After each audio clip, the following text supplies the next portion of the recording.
Open Your Eyes is brought to you by the Belize Bank. Our country, your bank.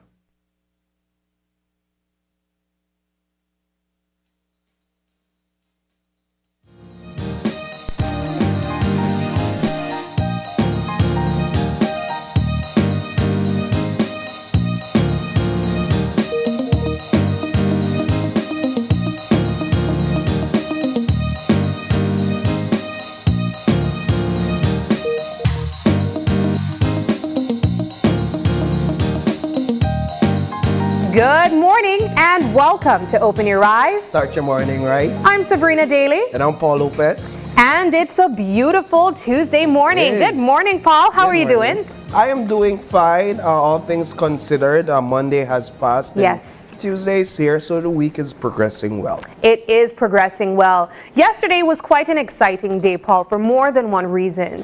I know that a lot of persons over different parts of the world were tuned into the eclipse that took place. Yeah. And of course, Belize had sort of a little seat in the aisle. Yeah. We would have only been able to see 40%. We were in the nosebleeds. Yeah. We were in the nosebleeds. We didn't even get a third row seat. No. Or anything like that. We get general seating, yeah, because this total solar eclipse spanned for 115 miles wide. So anyone within that 115-mile range was able to see the total eclipse, right? In its totality. Yeah. That's how it's referred to.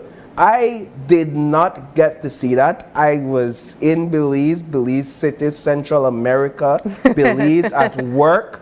And so I never got to witness anything like that yesterday, but I reviewed the videos last night when I had some time.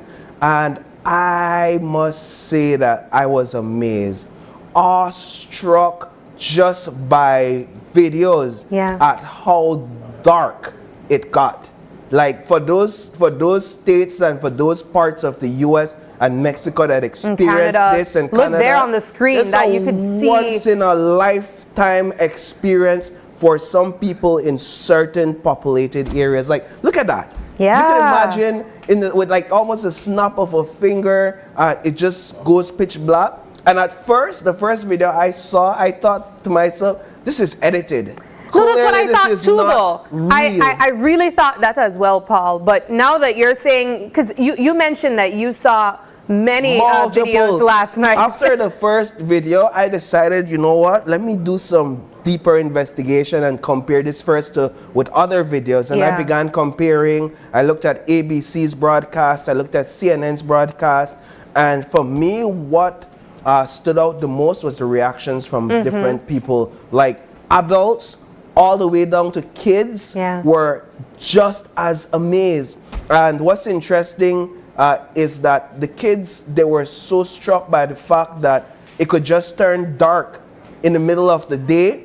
Like this set level of amazement that they had was incredible. And so now what's on my bucket list is to witness total solar eclipse in its totality. So wherever you could see it in its totality, that's where I want to be at some point in time in my life. I agree. I think I'd like to experience that as well. You would know, Paul, that last year in October we had an annular solar eclipse, and it wasn't exactly a complete eclipse because there was still a little bit of a ring around where the sun would have been so it projecting some light. Dark. We had some shadows. It was kind of like dusk or like evening type. I don't know, but we experienced that. It wasn't completely dark like yesterday, but I'm hoping as well that I get that chance too. But I did see one of the videos that you were talking about with persons reacting to what this experience was like, clearly an adult, and I thought it was really cute. So I don't know if you want us to share that with the viewers. Which one?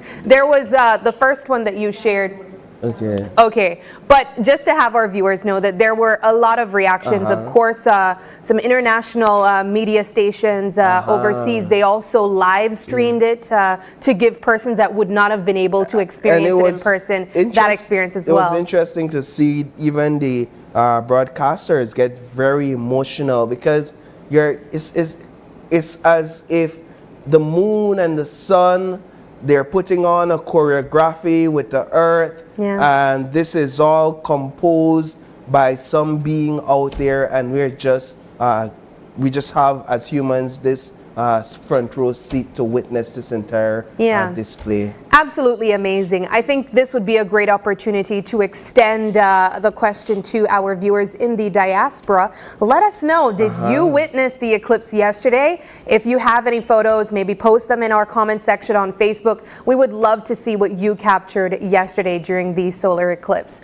But moving into, still on the topic of weather and changes, of course we were able to get some commentary from the Chief Met Officer, Ronald Gordon. He spoke about the eclipse and how it would have shown here in Belize, the fact that it didn't really show much in Belize as well. But he also spoke about the upcoming hurricane season. Now, this is a conversation that we oftentimes would have leading up to the hurricane season, which is, of course, June to November. But we're expecting a pretty active season. In fact, it might be the most active in record history. We're looking at potentially 23 named storms, 11 hurricanes, and 5 major hurricanes. Now, of course, it's important to mention that this is not projected to Belize exclusively. This will be in the Atlantic Basin. So we will be expecting some pretty active storms this year. So one of the questions people may ask is, why are we having this conversation 2.5 months ahead of the official start of the hurricane season?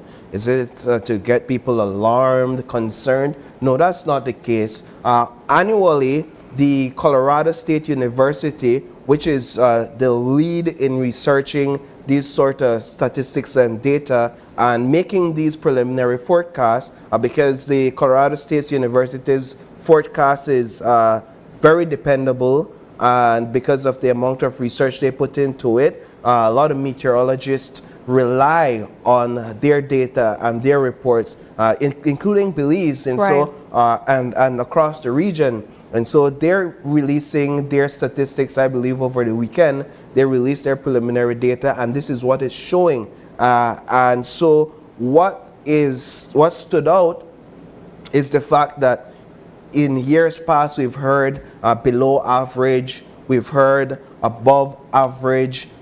Here, the prediction is it's going to be an extremely active hurricane season. Is that to get you alarmed and to get you concerned? No, this is what we want. We want these early warning systems. We want to be able to have some idea or understanding of what it is we can expect so that we prepare. And so this is one measure that helps us to prepare better, especially those living along the coast. Whether it means reinforcing your homes, just reviewing your hurricane plans from early. Yeah, I agree. I think the idea is to be as proactive as possible. The Chief Met Officer also mentioned if it's possible for you to acquire some form of property insurance, now would be a great time as well. So the idea is to simply prepare yourself. This is something that we have reinforced as well, even outside of having an active hurricane season. The idea is to be prepared for the unexpected. And of course, we are encouraging everyone, including ourselves, to do the same. Right, and we don't know exactly how many. And so these are the names of the storms. 24 storm names named. These are the names. 2024, storm names. And we don't know exactly how many will come towards Belize, but what the data is showing is that compared to last year, where they had a 42% chance of a storm, a named system, passing off the coast of Belize. This year, that chance has been bumped up to 60%. So now you have a 60% chance of a named storm passing anywhere. I think it's 50 or 250 miles off the coast. You have to correct me on that one, but close to Belize's coast. The chances of named storms passing has increased to 60%. So even that is something that's relevant for to our Belizean audience for us to consider and be mindful of as we go into hurricane season. We're still dealing with the heat, so nobody's really thinking about hurricane or thinking about how to beat the heat, but we still have to consider. But you know, what's also interesting to mention is that the increase in these storms are also a reflection of the heat. It is. Of global warming, of climate change. So that's another conversation that we could have. But of course, that will be for another time. But moving into some other interesting topics. Yesterday, you guys had some lovely ladies on set, Paul. Of course, we were graced with the Miss Universe Belize delegates set to vie for the crown on Saturday at the Belize City Civic Center. But they also reveal the newest crown that will be gracing the heads of what we would hope to be the Miss Universe Belize this year for also the next 3 years, I believe. Now, this is such a unique crown, Paul. Have you been able to see it? I saw it from the videos captured. I've never seen a crown like this. Never as well. It's very modern in its art and in its design. Like, it reminds me of new age art pieces that completely moves away from the norm and goes into this sort of abstract sort of approach to art and stuff like that. But there, clearly you can see it represents the black orchid. Absolutely. So as you've been mentioning, this is quite a modern take on what crowns are looking like now. This is, of course, unique to Belize. It is. It's actually glass, I was told. What kind of glass? I don't know. There's more than not plexiglass. I don't know, but apparently it's glass. And I love that what you're seeing there around it is a beautiful still shot. Our national flower, the black orchid. So beautiful. I think this is what we want for Belize. When, of course, other competing countries, they look at our crown, they know that's Belize. It can't be any other country. Is that gold? Yeah, I think it's gold. I don't know if it's real gold, but I mean, gold is gold, right? It's gold, Paul. That's beautiful. But it's beautiful. I have to say, I'm excited to see who will be wearing this new crown. It also marks a part of a history as well. So I'm really looking forward to seeing. It also speaks to the direction this new Miss Universe organization is taking, and so I do want to say kudos to them. I feel like the organizer and the directors behind this organization has been doing a really good job at pushing these young ladies and breaking the stereotype and the stigma that comes with these sort of beauty pageants on a whole. Absolutely, absolutely. Well, moving into our final topic that's buzzing currently, and this one I actually saw on social media. Yesterday, there was a conversation that was stirring online because a person posted 2 different types of the Belize $10 bill. Now, this caused quite a debate in the comment section. Persons were saying, that's not $10, that's $10.75. Persons were also saying, no, it's a legitimate dollar bill. $9.75. $9.75, yes. And persons were also saying that it's legit. The person that posted this picture, he mentioned that he had to call the Central Bank of Belize to verify, of course, if the larger dollar bill was legitimate. Now, if you were able to zoom into the larger dollar bill, you would see that it says, I believe, 60 something. No, it's 1990. All right, so but it's in the 19s. In the 19s. Yes, in the 19s. And yes, and the smaller one would be a more recent dollar bill. But this is quite interesting because it created a conversation around other dollar bills that Belize would have had in the past. I'm not sure if we were able to secure a $20 bill that I also sent I also sent there that a person mentioned, hey, I actually have this collected. This is an old $20 bill, an old 20 Belize dollar bill. I think the main conversation here, though, is the look at that the difference of size between I was going to get to that.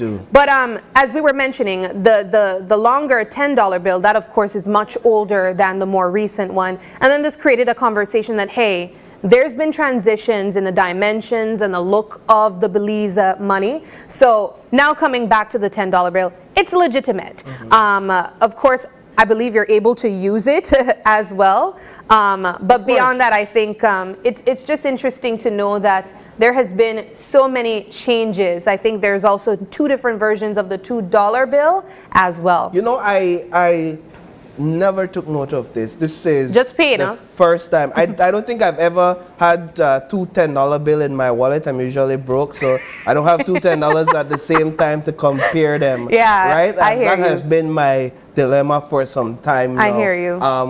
And so I've never been able to put them together. I've never really taken note of it to say, let me compare the size of the $10 bill. Maybe I have once, but never really made an issue of it. And when I first saw this image, I thought, this guy definitely had his pants with the money in the dryer too long. I was thinking that too. And, I was thinking that too. So I like the conversation it sparked. And I like the fact that we're getting information that in fact it is legitimate and that there are some transitions, and who knows, it makes for a good little story, because I don't know that these things are publicly published for the public to for public knowledge. Yeah, that was another conversation that was being had in the comment section as well. But let us know as well. I'm intrigued to know maybe who has a collection of older Belize dollars as well. Post that in the comment section too. We want to see. But moving now into our eye opener this morning. Our eye opener is taken from dailyom.com, and it goes like this. An aware traveler sees each new journey as an opportunity to gain a greater understanding of humanity. As the technology of travel grows ever more refined, the world grows smaller. Whereas a journey of 100 miles once took many days, we can now travel across the globe in mere hours. Our sensory experiences are entirely novel, yet the relative ease with which we can step out of our own culture to explore another means that we are ambassadors representing not only our own way of life, but also our culture. As a conscious citizen of the world, you can add value to the places you visit while simultaneously broadening your own perspective. A truly aware traveler sees each new journey as an opportunity to improve, spread goodness, and gain a greater understanding of humanity. Your natural curiosity can help you navigate the subtleties that define a culture. New worlds will open to you when you take part in the everyday life of local. The reality of destination lies in its streets and its people. Traveling presents a wonderful opportunity to practice being open-minded and grounded. The voyages you make help cultivate a worldwide community in which we, as humans, can acknowledge and appreciate our differences, as much as we recognize and appreciate our similarities. Though you will eventually return home, the positive impression you leave behind will remain as a testament to the respect and amiability that marked your intercultural interactions. Yeah, this is so deep. So we're going to move right along. Yeah, lovely eye-opener. Moving now into our weather update. Of course, we've been talking a bit about it, what took place yesterday, and also updates on the hurricane season, but we are now getting that official daily update from our friends at the National Meteorological Service. Alrighty, moving straight into it. Hopefully we can get that call in a few seconds, but I'm certainly hoping that it remains cooler.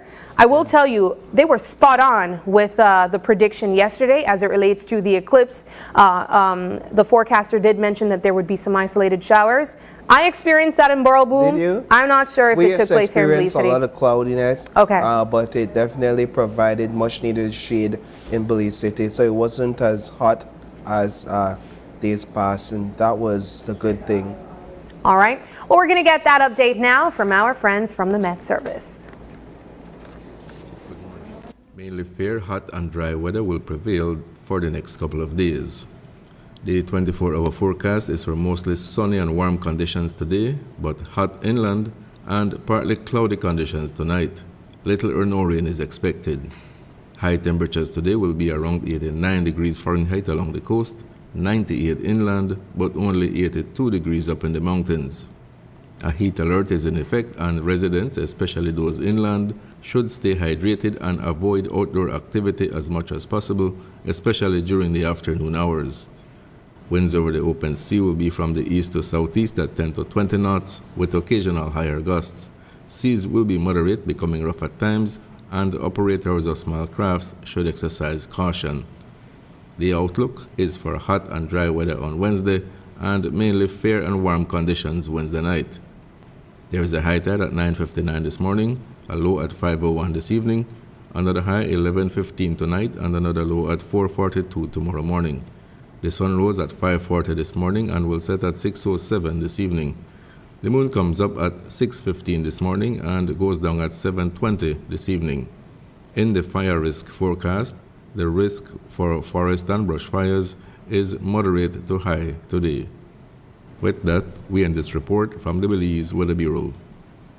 That was your weather update from the Met Service. I will say, adding to the conversation of forest fires, I saw a really big one yesterday along the Manatee Lookout area going to Ladyville. Okay. So while we did get an update that it will be moderate, definitely look out for that, because with the heat comes forest fires. Yeah.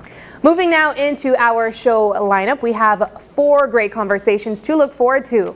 Starting things off, we will be joined by the Commissioner of Police, Chester Williams, and he'll be talking about the update on crime in Belize. And in our second conversation, it's all about the Gales Point nomination community, and they'll be joining us alongside Niche for an insightful conversation. And in our third conversation, it's all about cyber security in Belize.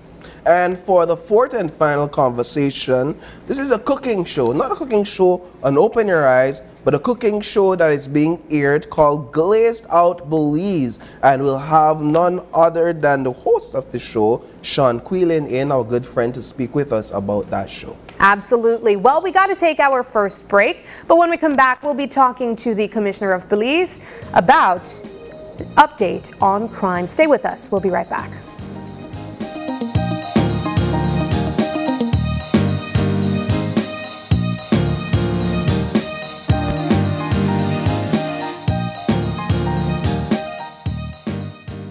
I'm David Humes. This is Vanessa Humes. We own Ladyville Cool Spot.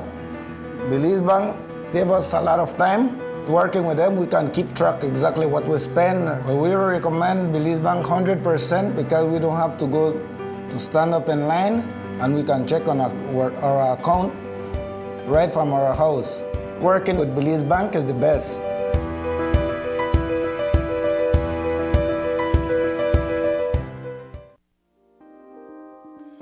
Prepare for the heat and stay cool with the Reamer Gree air conditioning unit from Benny's. Choose the right BTU unit size for your bedroom or living room and enjoy complete comfort. You can also save money with an inverter unit that is energy efficient. When the heat is on, stay cool and comfortable with an affordable, dependable AC unit from Ream or Gree. Available at Benny's. Quality and savings. 13,835,700 eggs are eaten by tourists each year, fueling our thriving economy. Tourism means business. From now on, when you visit Uno, you will experience an A+ power in all fuels. Dynamax Plus, the formula with the ultimate technology in additives, provides an A+ power and A+ performance. Dynamax Plus, A+ power and A+ performance to reach further with less fuel consumption. Dynamax Plus, available in all fuels. Uno, a different energy. Discover a shopping experience like no other at the V Department Store. They carry a vast array of products at unbeatable prices. Elevate your shopping journey with affordability, diversity, and accessibility at the V. Conveniently located at 1745 Coney Drive in Belize City. San Ignacio! All the preparations have been made. It's time to enjoy the festivities. On April 12th and 13th, it's the grand opening of Quality Poultry Products Quality Food Supermarket and Chicken Express. Bring out the entire family for not one, but 2 fun-filled days. There will be bouncy house, a mechanical bull, free food and drinks for purchases made, music, free games, and of course, discount on chicken. It's going to be crazy fun. How do you get there? Just drive on down to the corner of Branchmouth and Joseph Andrew Drive and get in on the celebration. Mark your calendars, April 12th and 13th. Opening ceremonies start at 10 a.m. Quality poultry products. This stuff for wheat chicken.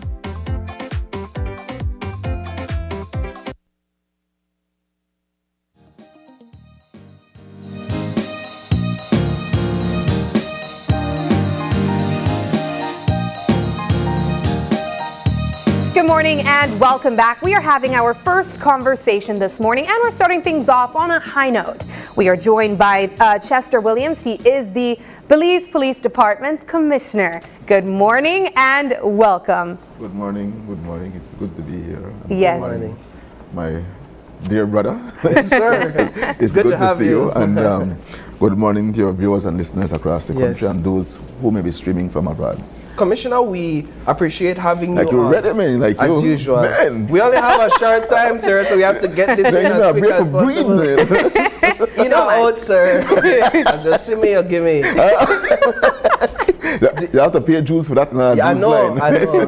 Sir, so let's begin with clearly the conversation of the day is the state of emergency. It has been in effect for little over a week, about 2 weeks now. Speak with us, if you would, about the effect of that and the impact that it has had on quelling the crime situation in Belize City and certain parts of rural Cayo, Ruin Creek, and San Ignacio, and Camalote, sorry. Certainly, as you had said, that prior to the state of emergency, we had a spate of shootings in Belize City, and that led to the murder of Bobo Lewis from the George Street area.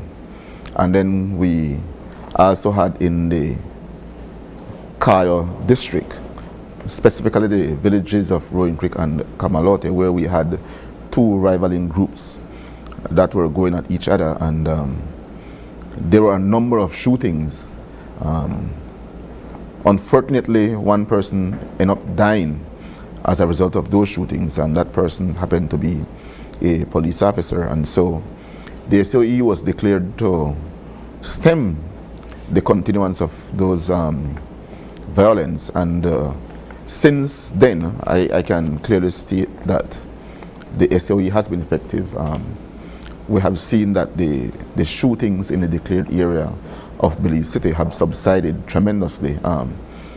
We're not going to say that the SOE is going to stop all murders from occurring, but the truth is it has slowed down tremendously. And while some might say that despite having the SOE, we still have a murder in the St. Martin's area, if you would have listened to my interview in the aftermath of the SOE, I had said that while the Martin's area was declared, we were not going after those persons in the Martin's area.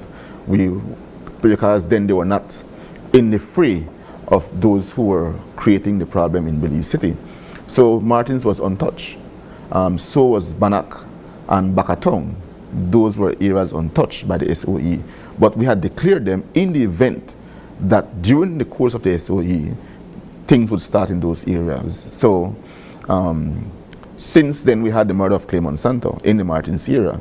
And so what we did in the aftermath of that is to go after those persons who we believe are behind the murder of Clay Monsanto. And then about 2 nights ago, we had a shooting in the Bannock area. So likewise, we went after those persons in the Bannock area who we believe were involved in that particular shooting, and those people are already in prison. When we look at the Ruin Creek and the Camalote area, the shootings have totally subsided. Since the SOE, there has been no shooting. And the SOE also gave us the opportunity to be able to effectively investigate the murder cases. We have since solved the murder of the police officer in Ruin Creek. And again, the witness was able to come forward to give his statement because he felt confident with the perpetrators being in prison.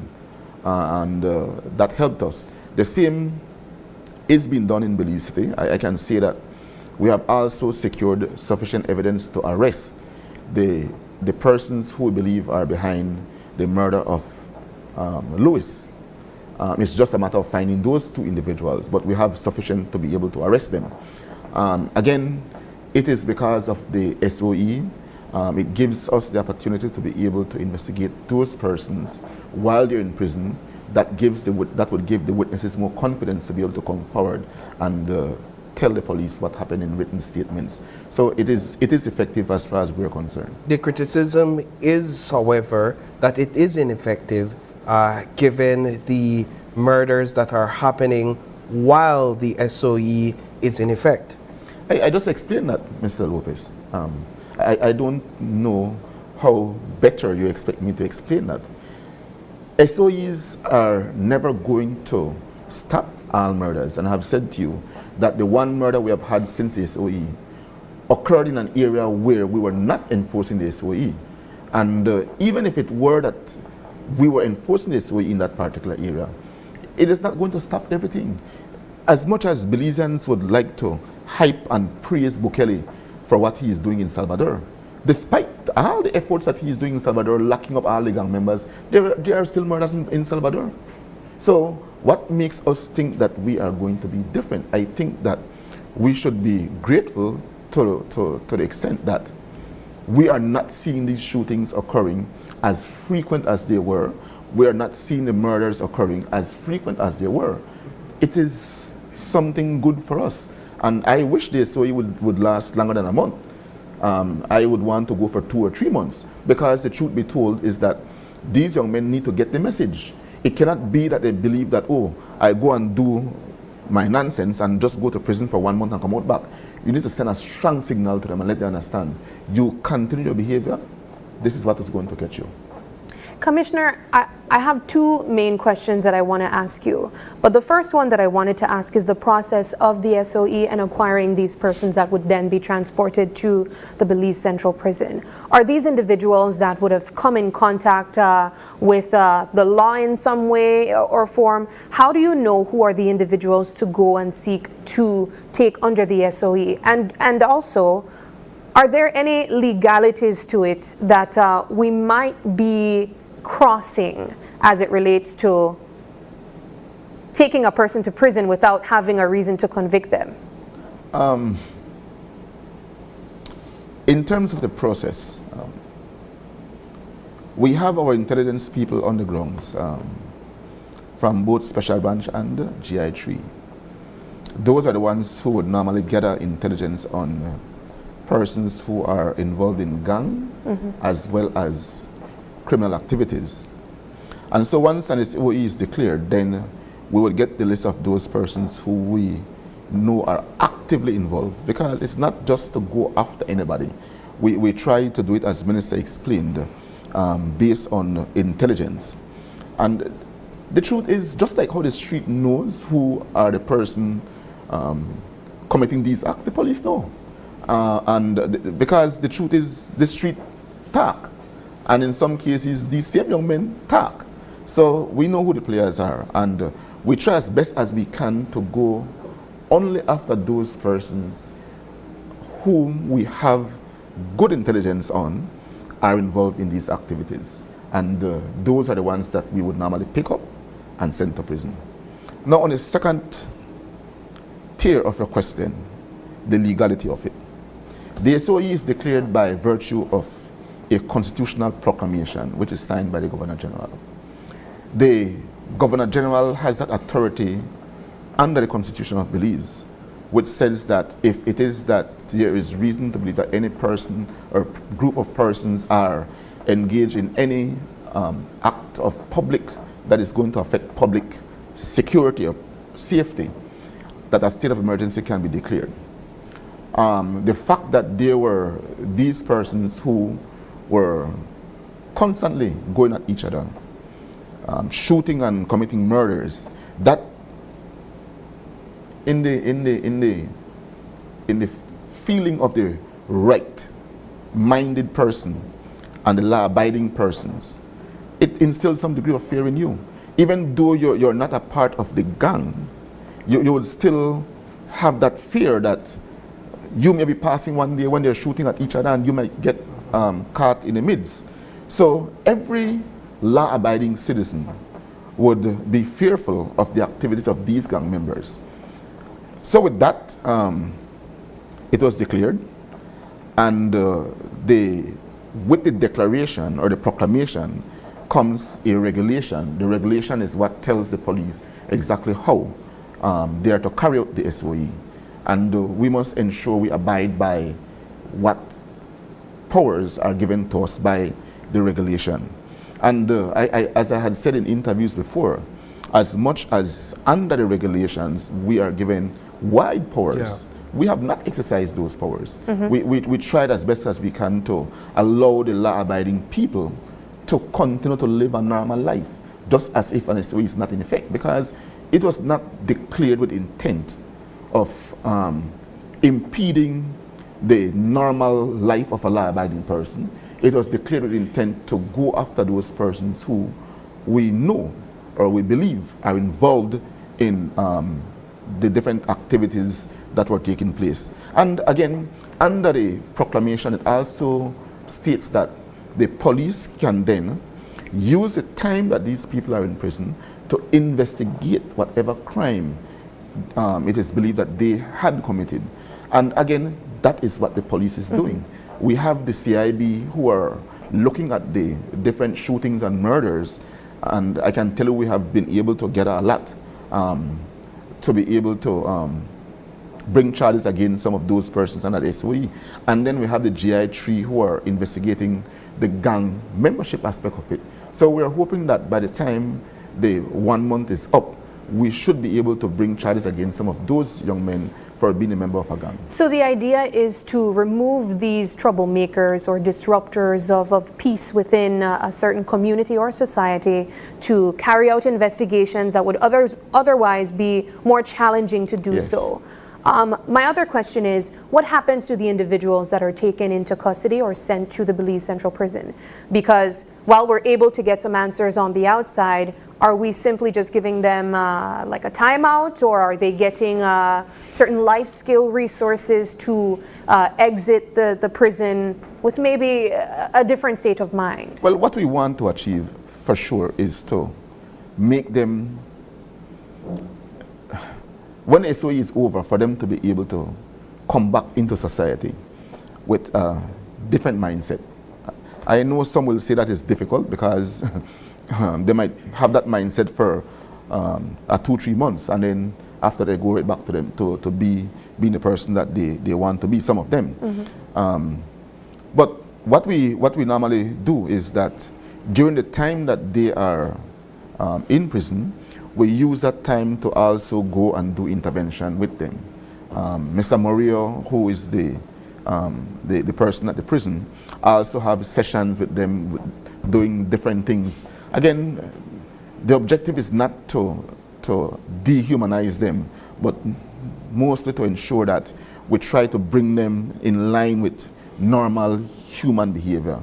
And we're hoping that we'll be able to achieve that again. Sir, for understanding, let's talk about the authority that the state of emergency does afford a law enforcement officer, be it a police officer, a Belize Defense Force soldier. Do they have the authority under the state of emergency to just enter your property? Do they have the authority under the state of emergency to just break down doors and enter homes? The state of emergency basically suspends some rights of individuals. And under the section that deals with the state of emergency, I'm not sure if it's section 18 of the Constitution, it states what are those fundamental rights that are suspended. One of those is the right to personal liberty, the right to be protected from arbitrary search. Those are suspended. And so yes, the police can enter and search without a warrant. The police can detain you if it is that there is reasonable cause to believe that you are part and parcels of the activity that the police is trying to cure. And so, yes, the police can. Now, again, the thing with my Belizean people that I love so dearly, and I mean I love the thing, I love my Belizean people so dearly, but I dislike how we behave at times, is that we tend to look externally and we worship and adore what we see people doing externally. And then we say, oh, we want our Prime Minister to be like Bukele and this, that. But our Prime Minister is not even trying to be 1/10 of Bukele, and they're already complaining, right? If you look at what Salvador has done and is doing, it is nothing compared to what we are doing, nothing. But these are the same people who worship Bukele, love what Bukele did, and say we should do it in the Belize, and the minute we try to do something which is not even close to what Bukele is doing, we are demonized. Are your police officers going to these homes with warrants for each and every home? I said just now the police don't need to search. Oh, I thought I heard you said they need a warrant. No. So the person or the home being searched, do they have a right to ask the officer for anything? I don't know, your name, badge, there's nothing wrong to exercise common courtesy. For sure, if I were to enter a home to search under a state of emergency, I would exercise common courtesy. I would say, good morning, ma'am, sir, we're here for XYZ, and would like to conduct a search for XYZ. If I was to be asked of a search, I would say, ma'am, I don't need one at this time because I have a state of emergency. But everybody doesn't know me. And as much as we tried our best to teach our officers to exercise common courtesy, some of them are just not going to do it. They will see that they have the powers, and they will exercise the powers in the most aggressive way that they know, because they may want the persons they're going after to get a strong message from them. But we are all different. People are saying that in a sense that your police officers are abusing their rights. This, I think, issue I have with you, Mr. Lopez. What is that, Which sir? people? You give one story. One story. I've seen a couple stories. I could reference them for you. You make it seem as if there are multiple reports of some people police, just aren't right now, police abuse. No, I have only heard of two, right? One that was run by you or Channel 5, and one by Channel 7. And in one instant, I saw the lady said that her son-in-law was not on the SOE list. How does she know who is on the SOE list? Was she privy to the list to know whose name appeared on the list? But again, there are always going to be those people who are going to complain, and we have to respect that. I am not going to criticize nobody for coming forward because they are dissatisfied in how the police perform their duties. But equally, I'm not going to condemn the police for what they did, because in both circumstances, I see nothing wrong that the police did. So how do you view that situation? We're showing there on the screen, and I think we'll bring it up. I don't have a screen in front of me, so yeah, I don't know what you're talking about. You'll see one in a few. All right. Right? So if you just turn your head to the left or right, don't have to make it that difficult, sir. What is true? The situation where a police officer pulls a firearm at an individual that's taking a shower. So are we... The man naked, sir. Are we going after priests and nuns? Or are we going after persons who are accused of being involved in shootings and murders? We have to be real. The police have a right to defend themselves. And who said that one man who is involved in shootings might not go take a shower with a gun in it? He don't know when the enemy will come out. Huh? So he might also take a shower with a gun in the shower. If the police enters and the police have a gun and the police warn the person, police hands up, whatever, then you comply. There is nothing on that man that the police don't have. What is there to hide? I'm a woman, I understand. It's a different story. Moving into other areas of the country, Commissioner, that we have been seeing a spike in crime. We had you on the newscast last night talking about crimes taking place in the rural areas of the country. Let's talk a bit about the difference between those forms of violence that are taking place versus urban Belize City.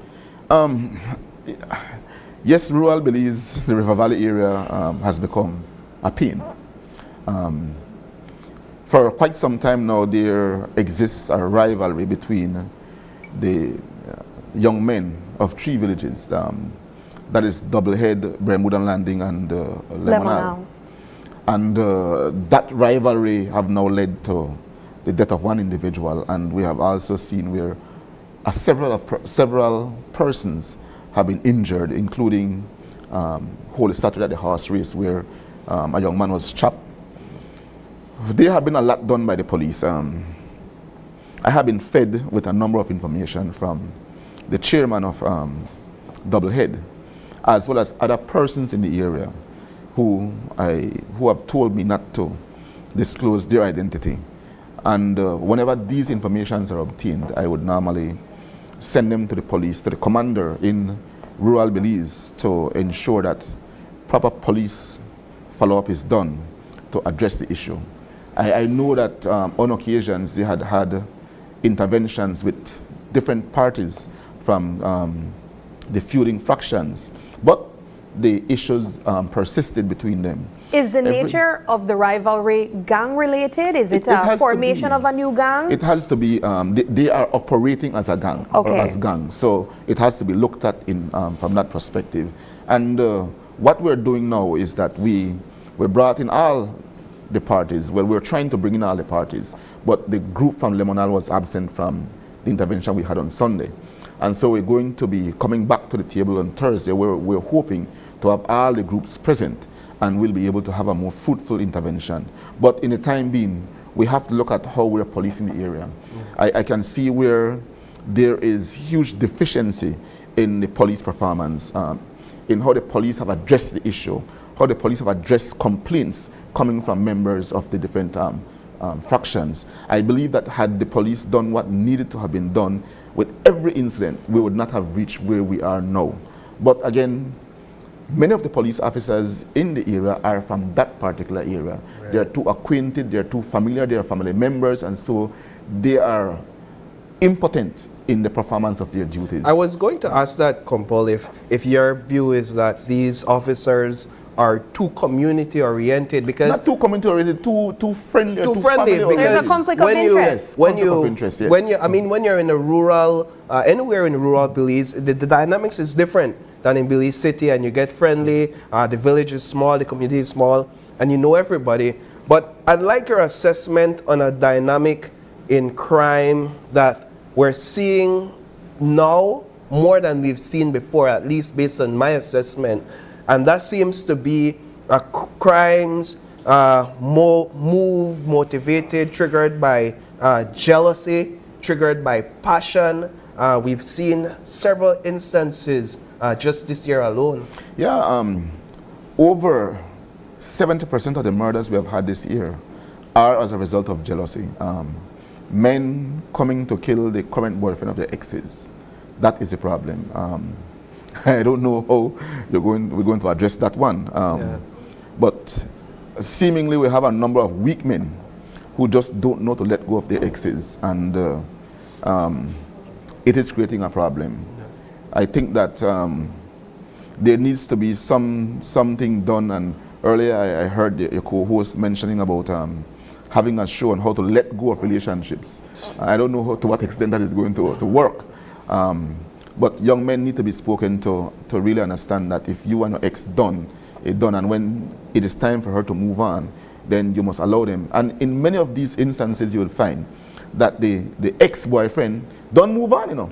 He don't move on and don't have the next girl, but he just don't want the woman find somebody and move on.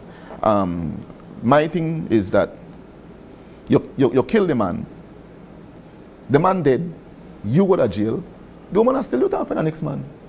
So what sense does it make? What do you achieve from doing that? Nothing. You know? Yeah. Are these type of crimes often easier to investigate in terms of are there witnesses coming out? Yes, they are more easier to investigate, and if you would see that our detection rate for these type of murders is almost 100%. Why is that the case? Because there's always a witness, so it's more easier to detect. But we rather it not happen, right? don't like it. Yeah. It's too much. Yeah. Commissioner, as we wind down the conversation, I want to I'm extend... not winding down, I'm sitting down. As we sit down and wind down, I want to give you a final opportunity to share some last words with our viewers. Yeah, I want to say thanks for the opportunity to come on the show. I think that the conversation is timely. There are things occurring within the country, and as a police department, people expect that we will be able to respond and restore that sense of safety and security that they're accustomed to, and we're doing just that. We met yesterday at NSC, and the Prime Minister have agreed that we're going to get vehicles for the rural area. Again, that's one of the huge issue that the villagers are complaining of, that there is no police mobility, poor police response, and so we'll be getting vehicles to police the rural area, and that's a huge plus for us. It goes to show the government commitment in making sure that they do what needs to be done to secure our people. I want to say thanks to my commanders across the country.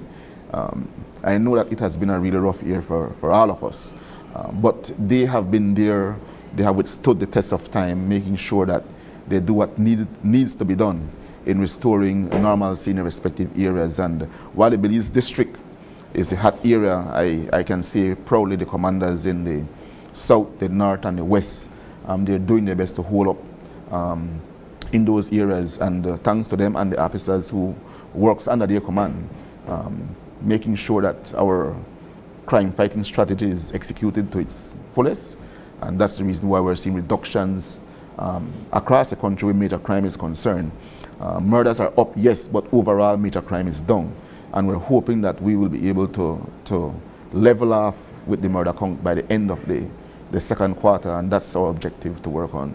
Thanks likewise to the Belizean people for their patience, for allowing us in their homes, for giving us information. Every information that is fed to us goes a very long way in making sure that we keep our country safe. All right. Well, thank you so much, Commissioner, for stopping by and sharing with us an update as it relates to crime in Belize and, of course, what is being done with the Belize Police Department. Thank you. Thank you, too. Thank you. All right, we're going to take another quick break, and when we come back, the conversation switches into Gales Point nomination community alongside Nitch. Stay with us. We'll be right back.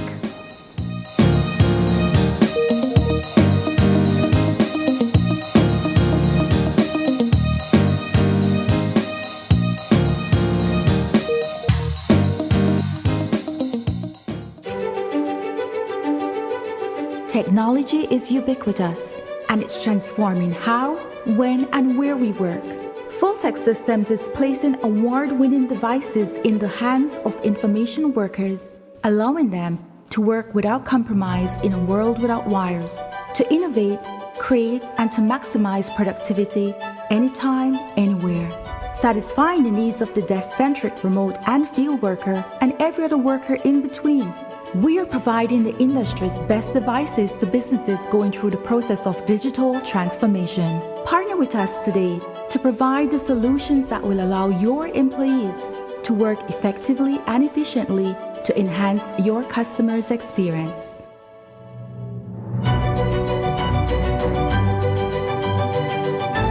Fulltech Systems, your technology center, where you'll come for the price but stay for the service.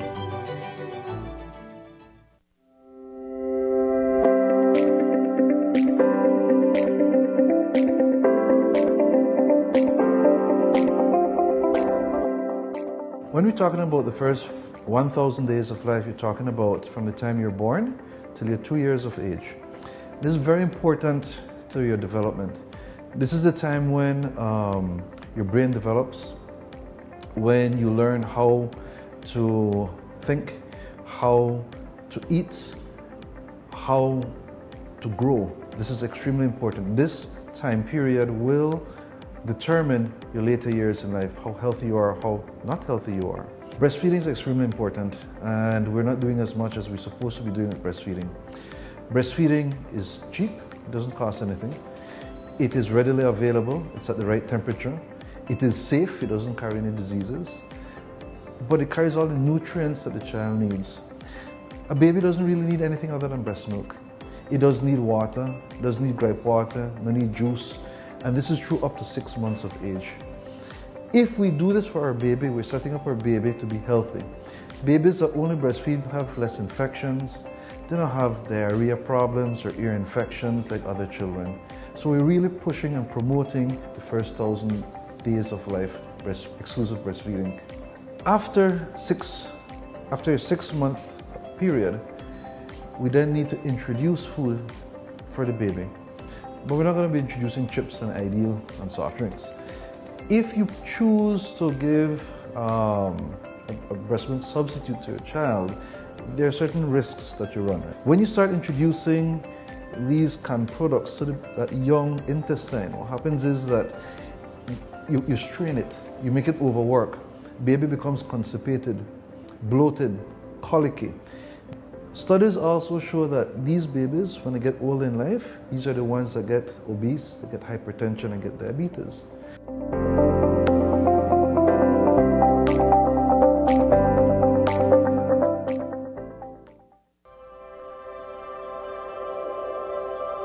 For 19 years, SMART has been the pulse of our nation. A journey of growth, innovation, resilience, and unity. From the first call that bridged distances to the data that brought us closer than ever, SMART has been there, weaving threads of connection across our beautiful land. We have been active in providing innovative solutions to enhance our customers' lifestyles. Over the years, SMART has developed and provided various services to meet customers' needs. To the dreamers, doers, and the believers, thank you for making SMART a part of your story. For 19 years of trust, loyalty, partnership, and shared experiences. As we celebrate 19 years of connecting lives and dreams, let's keep the rhythm alive. Together, let's continue to shape our future one connection at a time. Come and be a part of the SMART family, where we empower you and our country today, tomorrow, and beyond. SMART, bringing people together. Are you looking for low-cost television advertising? Have we got a deal for you? Advertise on Channel 5's Daily Classifieds. Channel 5's Daily Classifieds is one of the most effective methods for introducing yourself and your business to the community. Use our Daily Classifieds to recruit employees, promote specials, promote your products or services, promote a business opportunity, increase traffic to your website, and advertise items you have for sale. Let us help you to save valuable time and money. Call us today at 280-0013 or visit us at our offices on Coney Drive to discuss how we can help your business grow affordably. Channel 5's Daily Classifieds. Advertise today.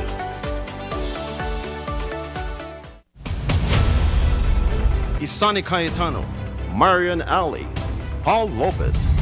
Your News 5 Belize teams do whatever it takes. Go wherever they need to go, so you can catch the story wherever you are, whenever you want, on whatever device. Channel 5 Belize on television, Facebook, Instagram, and YouTube. Because news is now everywhere, all the time. And so are we.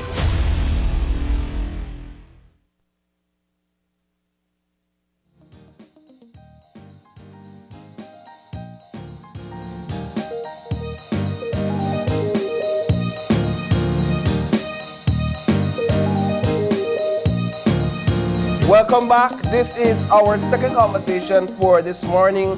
And we have joining us in studio none other than Celine Solis, who's a member of the National Creole Council, as well as Mr. Emmett Young, who is a community member of Gales Point, Manatee, as well as a master drummer, and Miss Nicole Miles, and she is also a community member from Gales Point and a samba dancer. She was telling us you have to whine and joke. So we're going to learn how to whine and joke this morning on the show as she demonstrates some of that for us. But good morning. Good morning, guys, and thanks so much for joining us. Thank you for having us here. All right, so let's start with you, Miss Solis.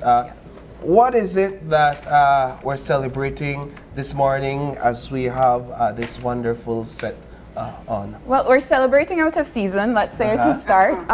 So we recently at the National Creole Council, in partnership with the National Institute of Culture and History, NICH, partnered with the Gales Point community and villagers and master practitioners of Christmas Bram, and Sambai to nominate those cultural practices to UNESCO's representative list of the tangible cultural heritage of humanity. All right, I forgot that yes, song for you. that's a mouthful, but what that means is we went through a process to identify, document, find out what exactly is Christmas Bram, what exactly is Sambai, some of which we'll share with Belize today.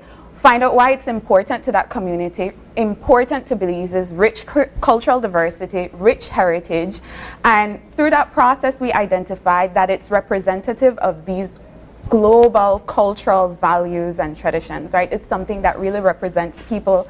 And we thought that it was ideal for it to reach that global recognition through UNESCO. As we know, we have one element on the representative list already, that is the Garifuna language, music, and dance, that is recognized by UNESCO. So by going through this process, we would have a second element, and what that does is it brings attention to the community, it brings attention to the practice, it helps us to understand and value that community and that practice, and to sort of raise awareness about Belizean cultural traditions and cultural elements that allow us to identify ourselves within this global community, identify this particular community within our national community of Belize, and recognize what it is that makes us truly uniquely Belizean among our social and cultural fabric. Let me just bring in Ms. Miles into the conversation. We're showing a video on screen right now. You can recognize what's happening there. Can you tell us a bit of what's happening? Our cultural heritage dance. We call it the Sambai. Whereby we dance around a fire, dance around the fire, and just have fun. Yeah. Yes. That sounds like my culture as well. Yes. It started like way back when my grandparents, before my grandparents' parents, we born in it, they born in it, and that just what traditional Now did the fire mean something different then to what it means now? Does it have the same meaning? It still has the same meaning. Back in the days, it may like a courtship dance.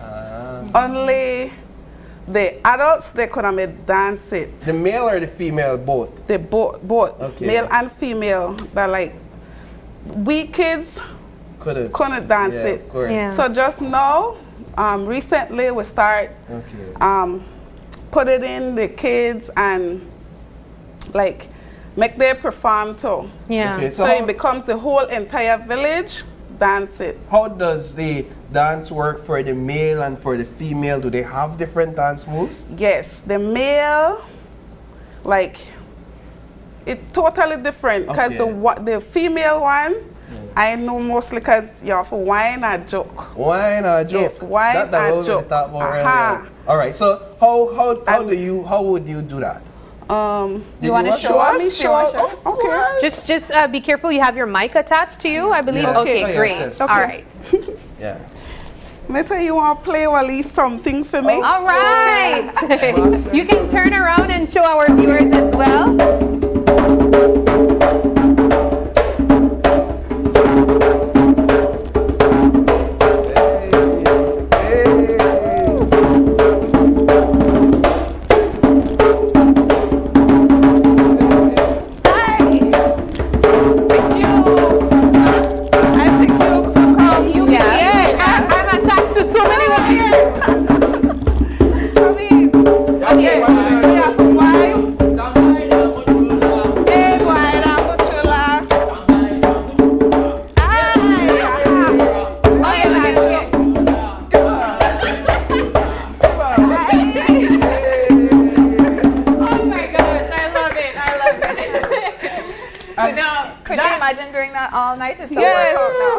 And I could imagine it would be a lot more fun without the heels too. Yes. But I remember having you guys here on set last year around Christmas time. You were also talking about the traditional Creole Christmas Bram.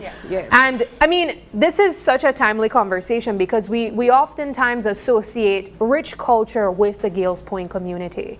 I want to get Mr. Emmett in the conversation as a master drummer. I also imagine you are an elder of your community. Let's talk a bit about the rich culture in your community.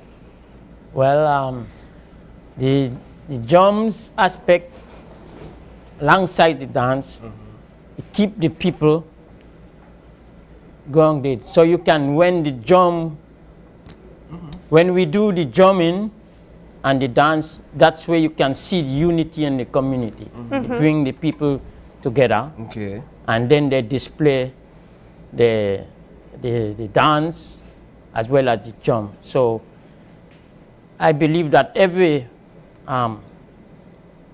family have their unique style of dance. So the drum is important.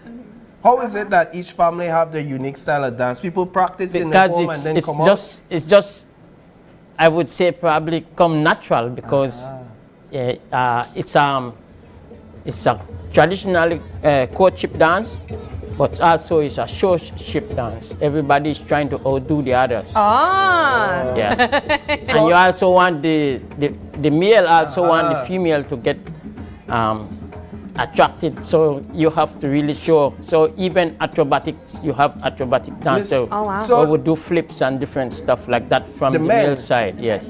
Wow. Now in terms of the drumming, what is there a basic rhythm that you play throughout the night, a variation of different rhythms throughout the night on the drum? Would you? Well, the samba I have is one rhythm that go on for hours and hours, but a lead drummer create in the solos. So we have the basic, and then you play on top of that because you have to play for the dancer. So the dancer challenge the drummer. Okay, so demonstrate one or two rhythms if you would. We have the basic bottom, which would play on the bass. That's basic. Enough to get you moving. Yeah, then we have the lead, the kota.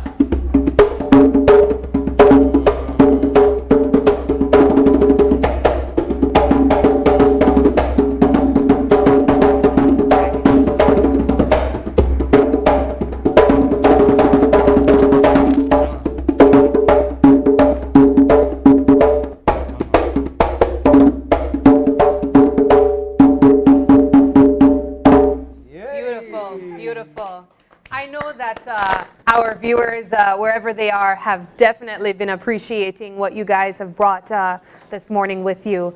But Celine, let's jump back really quickly into the importance of this conversation as it relates to Belize's culture. Of course, honing in on the Creole culture as well in Belize. So just by the conversation that we were having just now, we were able to identify the value that this traditional practice and dance brings to the community. It's a means of conflict resolution. It's a means of competition, showmanship, creativity. It's a means of courtship, a space for courtship. It's a space to exert oneself towards the end of the year and really demonstrate what they've been able to achieve throughout the course of the year. And so you find ways that culture and cultural traditions and celebrations play a space in communities and in society. I mean, you had a segment just now that talked about some of the things that we're talking about, but when you have cultural traditions that bring cohesion, that bring creative means of conflict resolution, that's where you see additional value in addition to the cultural diversity aspect of it. When it comes to the cultural diversity now, I think that's one of the things that we pride ourselves the most on being from Belize. The fact that you can go somewhere and it's reflected in dance, in the way we look, in the way we eat, in the way we interact with each other. And so when we identify these positive cultural traditions and practices that bring harmony to a community, that complement other communities, we want to ensure that it's safeguarded and transmitted into future generations.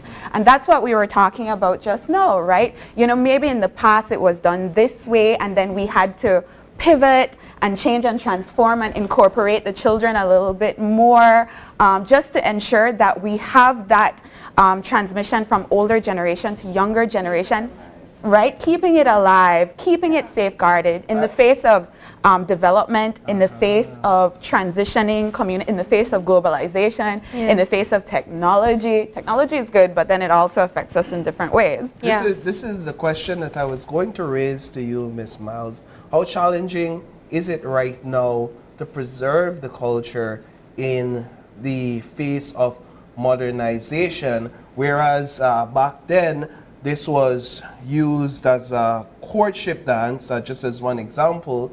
I don't think kids today want to make it that meaning so significant in their lives when they're seeking a partner to say, no man, me not the dance for him. Make that person say how good I could dance a partner up or this or that. How challenging is it right now? Well, I don't think it's challenging because, like we said, we kids nowadays, they don't want to be like, let's dance for courtship day.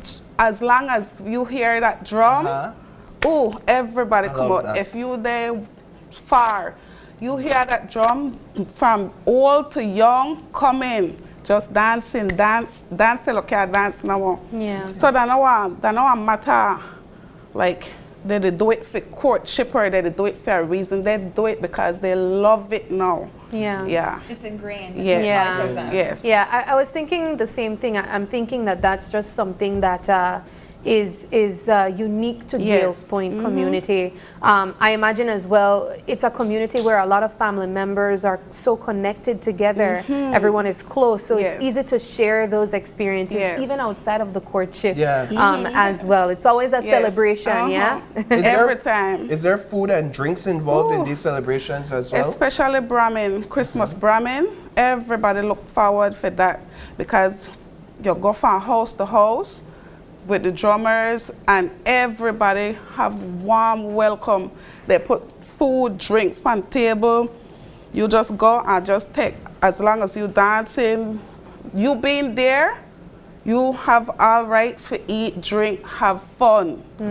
Party. We would have called it party. Bram till okay, Bram no more. I love it. Mr. Emmett, why is it important to preserve this culture? Well, like I say again, this is where you see unity in the village. It's part of our roots and culture, and it keeps everybody grounded. It keeps us locked in. The drums, everybody loves the drums, but the drums is very spiritual as well as social. So I am now on my 4th generation of drummers. I have trained over the years. This is going to be 4th generation. Does it amaze you that as each generation passes that there's still an interest? Well, what I'm seeing now, I work with, like I said, 4th generation, but this generation here, they are even more because they are coming to me younger, and that make it more stronger because it's the best time to learn. Of course. And they are coming so much now that sometimes I have to hide from them. Oh, wow. Because I have other work, you know. I am also a farmer, organic farmer, so but it's really beautiful. So I try to teach them and instill value in them about the drums because everybody wants to play the drums, but you have to also care the drums. You have to look after it. So I tell them I treat my drum like I would treat my wife. It's very special to me. Beat. All Anyway. right. Hence the drum, doctor. Again, positive values being transmitted, respect, etc. Right? Yeah. Well, I have to tell you, Miss Ahmed, just from observation, I love how pure your accent is, your Creole accent. I have to point it out because it stands out. It stands out to me, and I love that about your accent. Do you get that a lot? Well, actually, a lot of people say when they hear me talk and I tell them I'm Belizean, they say, nah, you're not from Belize. Of course. You must be from Africa. Well, yes, my roots is from Africa, and I was also fortunate to make that journey so that when I went there, to keep the drum tradition and the dancing alive, it really gave me a boost. It's sparked the fire to see how drumming is a way of life there. And so I could relate Africa to my village. It's the closest I come and see. And I can really see the roots in my village is really Africa, you know. Wonderful. Have you been to Gills Point? I have passed through it. So now I have to go. Well, no, you have to go and Yeah, go during I the have Christmas to. time, Boxing Day, Christmas Day. Boxing Day if you want to be at home for Christmas. But it's really an experience. And getting this nomination in, I think the best time to go will be, if not this year, definitely next year, because that's when we will hear back from UNESCO about the evaluation and if we have achieved a successful inscription. And if you could imagine, that happens the first week of December. Christmas Bram right afterwards. It's going to be a party like you've never seen The before. goosebumps already. It's going to be a huge celebration. Usually from December 12th, we start Samba the night, right straight through to the 26th night, I believe, right? Yeah. That's the last night. Samba. After Brahmin, you go straight into Samba and dance till you can't dance no more. Ooh, I love All right, it. so can we dance our way out of this segment? Yes. As we I'll leave that to wrap them. it Let's up. listen, you guys. Let's dance our way out of the segment. I love that. Yes, so this has been the Gills Point nomination community alongside Niche. We thank them for being here, and we're gonna dance our way out of this segment. Yeah. Bring me home a card, go me ginger. Bring me home a card, go me ginger. Something is with me, mama, they tell me. Big carry to me, grandpa, potato. Bring me home a card, go me ginger. Something is with me, mama, they call me. Big carry to me, grandpa, potato. Bring me home a card, go me ginger. Bring me home a card, go me ginger. Big carry to me, grandpa, potato. Bring me home a card, go me ginger. Big carry to me, grandpa, potato. Bring me home a card, go me ginger. Bring me have a hoe, come give me. Something is with me, mama, they call me. Bring me have a hoe, come give me. Big carry to me, grandpa, potato. Bring me have a hoe, come give me.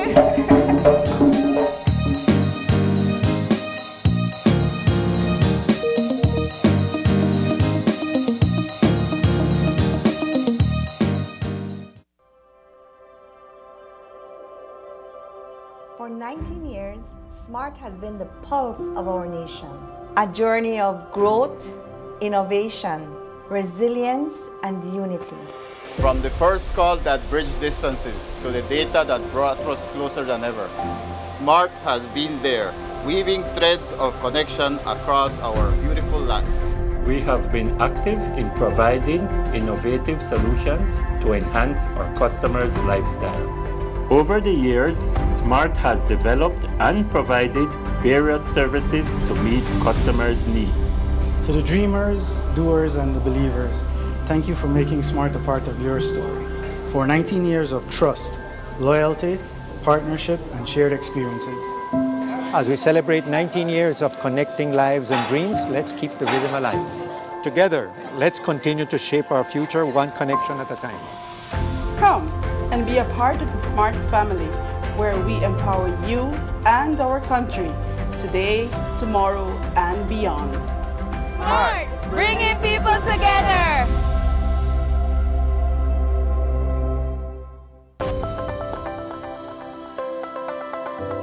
Upcoming enhancements to My Social Security.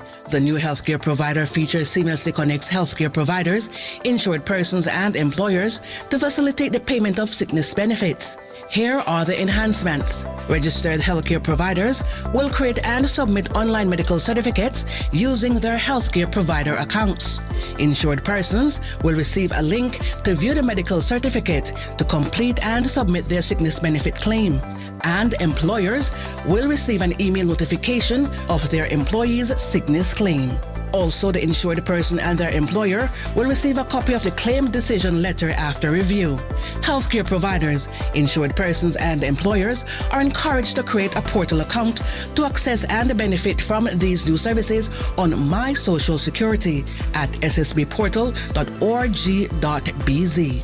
My Social Security online portal. Social Security at your fingertips.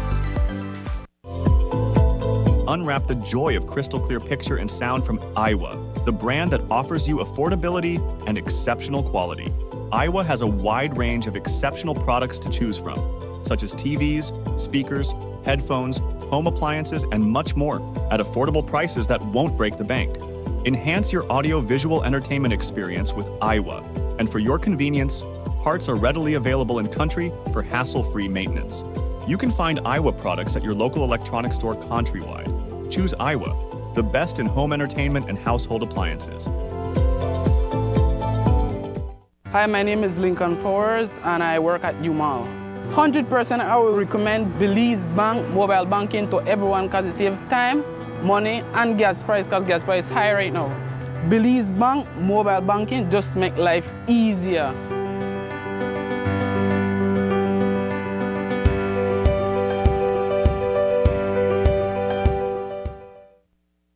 Are you looking for low-cost television advertising?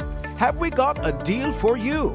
Advertise on Channel 5's Daily Classifieds. Channel 5's Daily Classifieds is one of the most effective methods for introducing yourself and your business to the community. Use our Daily Classifieds to recruit employees, promote specials, promote your products or services, promote a business opportunity, increase traffic to your website, and advertise items you have for sale. Let us help you to save valuable time and money. Call us today at 280-0013 or visit us at our offices on Coney Drive to discuss how we can help your business grow affordably. Channel 5's Daily Classifieds. Advertise today.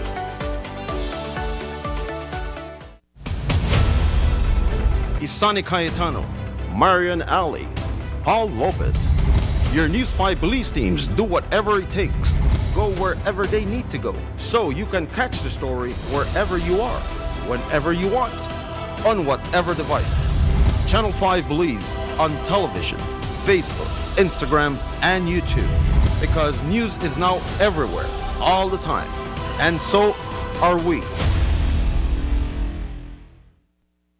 When someone you love becomes a memory, the memory becomes a treasure. Channel 5 introduces the Daily Obituaries. The Daily Obituaries will broadcast all death and funeral announcements and memorials to honor your loved one's life and memories. The Daily Obituaries airs on Channel 5 prior to the evening newscast, with subsequent repeats at 10 p.m. and 12 noon the following day. It will also be placed online on our social media platforms, all for a standard package fee. Celebrate their lives and memories with Channel 5's Daily Obituaries. Honor in life and reverence in death.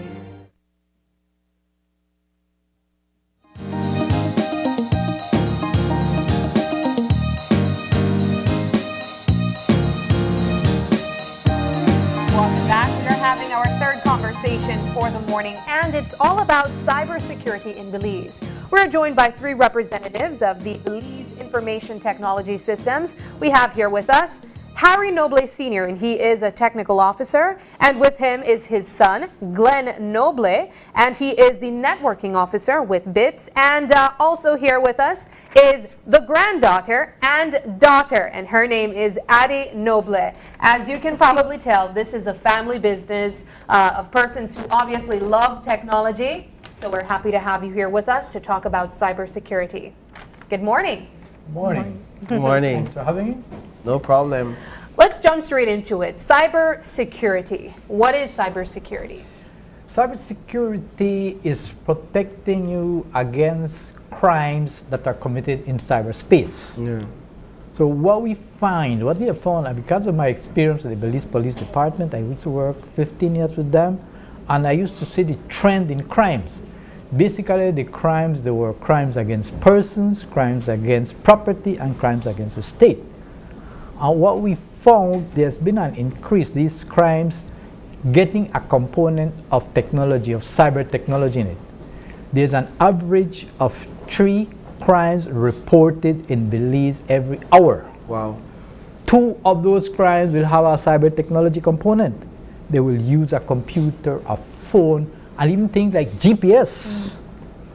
So we find the technology has crept into the crime space, so cyberspace is now another area where crime has just moved. There are crimes against persons in cyberspace, crimes against property in cyberspace, crimes against the state in cyberspace. So it's just another area where crime has moved on, and it's a thing that people are not aware. This is why we want to push this, that awareness, education, training, because what we have found is one of the weakest links in cyber crimes. How most cyber crimes is because attack the person, the people. Social engineering, phishing is. They send you an email sending you from your bank. You can't trust this, all these things you need, and then ask you, give me your password and name, and then you will find 3 hours later your bank account is missing $11,000. Yeah. So we see this. So we see all these crimes happening. We used to see it happening on the persons and then on the businesses. Funny enough, the person crime seems to be the bigger crimes, yet the crimes that have the biggest impact is on business. Right? So money-wise, business get affected, and we see the same pattern in cyberspace. When did we start paying attention, real attention to cyber crime? A lot. The problem is that we have not been paying attention to cybercrime, but been growing. Yeah. Given the way the technology has been growing, if you look at technology in telecoms in Belize, 1902, the first magnetophone, where people are just call one line. 1902. 1902, there was the first magnetophone put in Consejo in Corozal, so we could communicate with the rest of the world through Mexico. Then 1973, Cable and Wires came and put in a telephone switch in Belize City and later on in Belmopan. So we had like automatic telephones. It was a privilege to have. You wait 4 or 5 years to have a telephone because the telephone exchanges were saturated, so they don't have numbers. So do you get a telephone? It was a long thing. They were about. I joined BTL around 1975. At that time, there were like 4,000 customers in the entire country, I believe. 1990, we started to introduce cellular phone network, a phone called AMPS, Advanced Mobile Phone Networks. You had a big phone, we call about all a brick. You could take that and whap somebody with it. That was the first mobile phone. Yeah. And the first cell phone call was made in a BTL boardroom using a cell phone, and the chair would call this out and then say, can I call the states, and call the states, and then we started with AMPS. Then in 1987, we had what we call the digital telephone, the GSMs. I would say that is when cybercrime took off, because we had digital technology that allowed you to do text. Before it was only voice. When you have technology, we have text and we have data. And people starting send people fraudulent information. Fraudulent information, attacks against a person, insulting you by text. Yeah. Thinking that it couldn't be trained. Yeah. So we start seeing that trend. And then when you go to the police and we start seeing the crimes, and then we start to see the technology being used. So cybercrime has been with us before. We had the first original kind of cybercrime was what we call a Nigerian scam. You get a fax. I am a Nigerian prince and I need somebody to give $10 million. Send me your bank account. Unfortunately, people are still gullible to acts like that. And it does not have to be a Nigerian yes, prince. This is what we're saying. Our weakest link is people, because sometimes they don't understand. We need to be aware and train that don't trust everything you see on the net. And people intrinsically tend to see if it's come on the net, it's got to be right. So you need to be questioning it and use common sense. Somebody want to give $1 million. You get on your account, they want to empty it out. They don't want to give you nothing. I know of somebody, unfortunately, that almost fell victim to one of those attacks back in the days. Unfortunately, the individual really thought that this person was somebody significant from Nigeria, that they were in need, and this individual was trying to turn the earth over to get those finances, but somebody with more understanding of the situation intervened. Let's move over to Mr. Glenn. We'll bring you into the conversation, Mr. Glenn. If you would share with us a bit about your observation, or more so, what is it that's in place in this day and age to tackle cybercrime and deal with that issue? I believe, though, the best thing for preventing cybercrime, though, is the person themselves getting training, learning how to look for crimes, and especially like the phishing one. They send you a website, you have to look at the website. If it's spelled wrong, then something's wrong. Changing your passwords regularly, changing it to complicated passwords. They're not simple things. Not using important stuff on computers that are not yours. You don't want to do banking in somebody else's machine or at an internet cafe or something like that. So the best protection for individuals is just learning a couple steps and how to protect yourself. Are there methods to detect early whether or not you are being targeted? Yes, there is software that you can install on your computer. We call them anti-malware devices, and they are getting smarter now with artificial intelligence, that they can track patterns and identify this is a cyber attack, this is spam, this is phishing. So the software, the anti-malware software, which you can put in your equipment. But we need to just backtrack a little bit. Well, we have found that with cybercrime, they tend to attack like three what we call surfaces. And the biggest one is the people, with social engineering, tricking you out. The other one is your equipment. Sometimes they attack your equipment. They drop software in your equipment that encrypts everything on your computer. It's called That's what they call ransomware. Oh. We saw that with virus. I think we saw that with BWS. Exactly. Last year. That's exactly. That is the tip of the iceberg. We're only seeing about 1/10 of what's really happening. A lot of people don't tell us. We know of a lot of cases where we are called upon, where the people are hit. Because the same thing. They get the ransomware computer, he encrypts the data on your computer, and then somebody change the wallpaper and said, you can get your data back if you send me 200,000 in bitcoins. So it's not being traced, right? So there is attack of the equipment itself, your computer. They can attack your phone, they can attack your tablet. They attack your data. The data. Data really is the most important thing you have in your phone, in your tablet, in your computer, in your server. Because you can buy a new computer, buy a new phone, buy a new router, but you can't buy your data. Only you have it. And for a business, someone like BL, nobody has the data of their business. So data is really the most important thing. So what we focus for as BITS is to try to protect that data so that you don't lose it. So you say people, you say hardware. People, equipment. And we say data. And then the infrastructure. Because sometimes they attack the network. You know, in 2005, BTL, the country was crippled, left without any communication for 3 days. There was kind of attack on infrastructure, but that was because the workers decided they were fighting with BTL, and the worker union literally had a denial of service attack on the telecommunication system. What they did was to send a busy signal to all telephones in the country, so it's not working.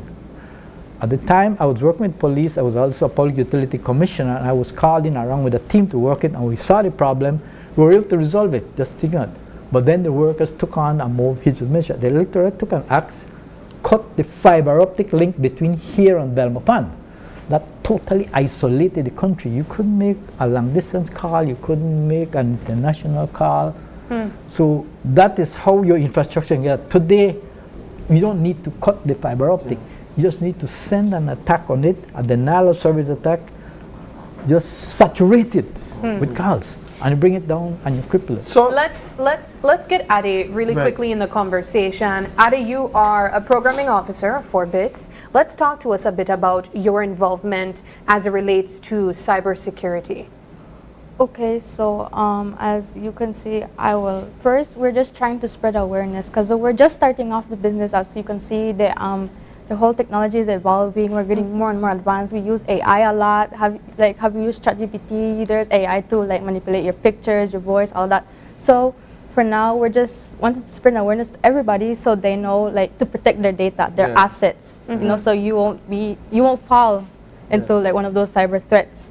So that's what we're starting off with. So you all are seeing how AI is changing the playing field in cyber security, cyber attacks, but it's also changing the playing field in terms of how we as users can secure ourselves. It's a two-edged sword. Yeah. Right? It will cut you, it will help you. Right. So just it can be used for attacks because with AI I can come in and pretend to be any one of you guys. I'm calling from OYE, can you send us some money or whatever, and I can send you a video, look like you can create you and copy your voice and put it, so it's allowing you to be able to impersonate or attack. At the same time, the technology is also evolving so that it can detect, okay, this person is video, but look at his eyes don't move, so he's not a real person, right? Or the attack that you're getting of software in your computer that's trying to access all your files. Cut that off. So the software is getting so smart that when it detects an anti-malware, whether it's a virus, spyware, or anything, shut it down. Shut down your computer in the system and say, you have a problem, tell you a message. Do you want me to go and scan it and stop it down? So should all households that have, well, I'd say I'm sort of thinking now because in essence, almost all households have a computer because you have a phone. Even if you don't have a desktop or a laptop, you have a phone. So every household should be concerned about cybersecurity and the sort of data and the people you allow access to into your homes, correct? Yes. Yeah. You know, I'm here thinking though, Mr. Noble, you have an Apple device on your table there.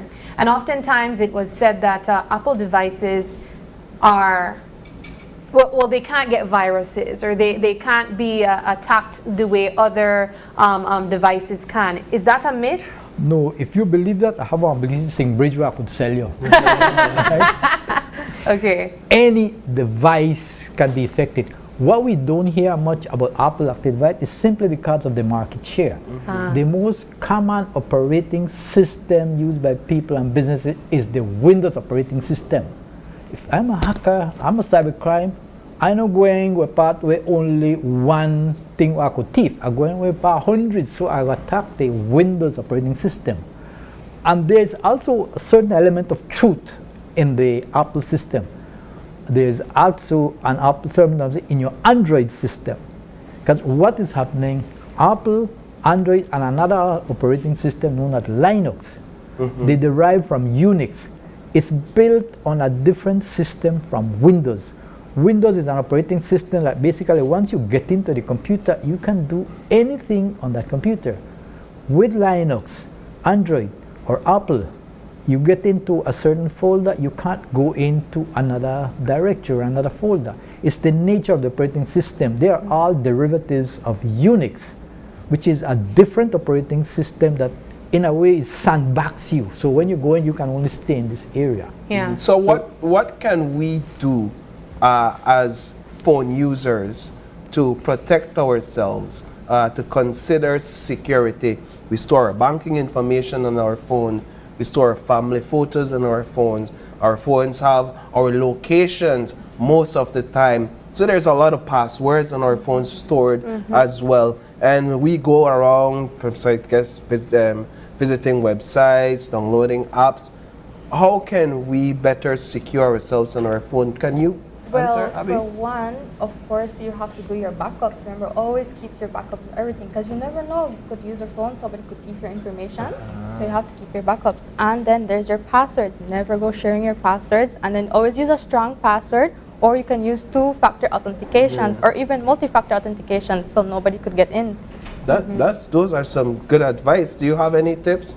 That's pretty much for civilians. That's pretty. It gets more complicated for businesses because it's. And that's where I wanted to take the conversation for businesses or business owners that are maybe tuning in and thinking, how can I access the services to ensure that my information are protected? Can they source bits for that? Yes, we look at what we call hardening your equipment, hardening your computer by protecting it with anti-malware, hardening your network by using virtual private networks, using a stronger encryption in your routers and modems that you have.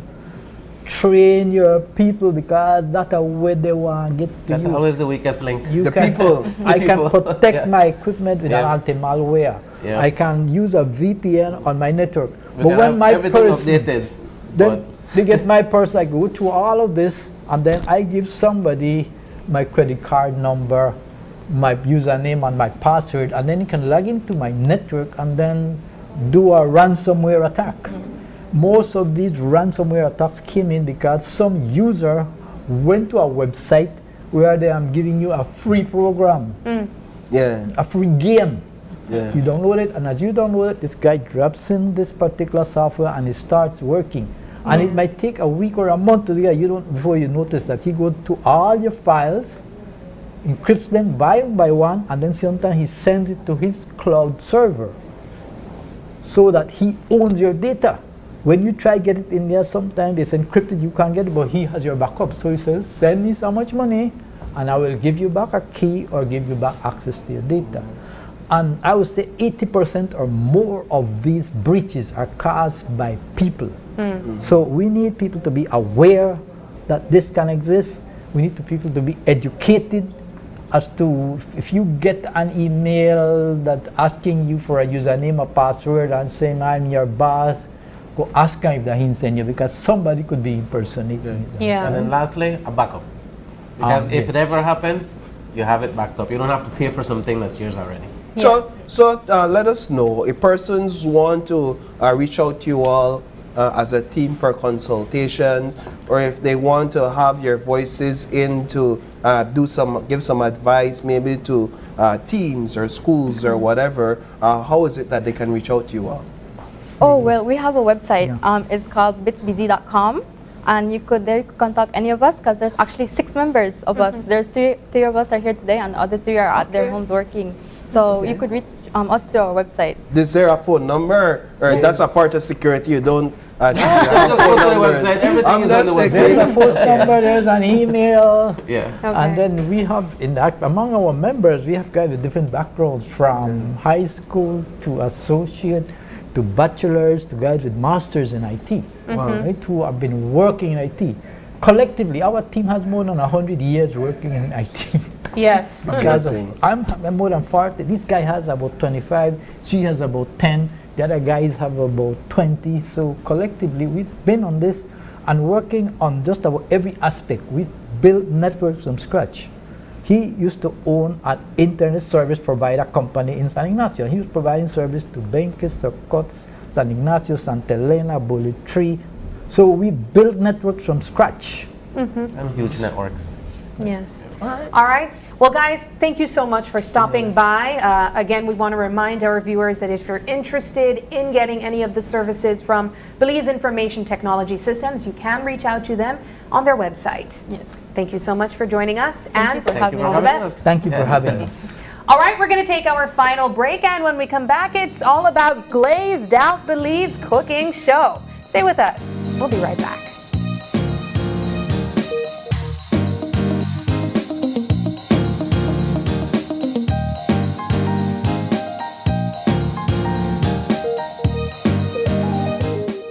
My name is Leomar Langzert and I'm a teacher and I bank with Belize Bank Independence Branch. What I enjoy is the safety features that the app offers. I have a sense of not having to worry or be concerned about somebody finding my password and username to sign in the application because of the use of the one-time password. And another feature that I love, that I use the most, is how the app synchronizes with my fingerprint on my device. I enjoy the rapid and easy, seamless process to apply for loans through the Belize Bank, and I don't have to be having too much back and forth to visit or take time to visit the bank. They also start to offer the online applications through the app for loan applications, which I believe is very neat. I would definitely recommend Belize Bank to other teachers because one of all the features and advantages that the app offer. With these online that Belize Bank offered is basically everything that you can do in the palm of your hand. So I would definitely recommend the bank to other teachers.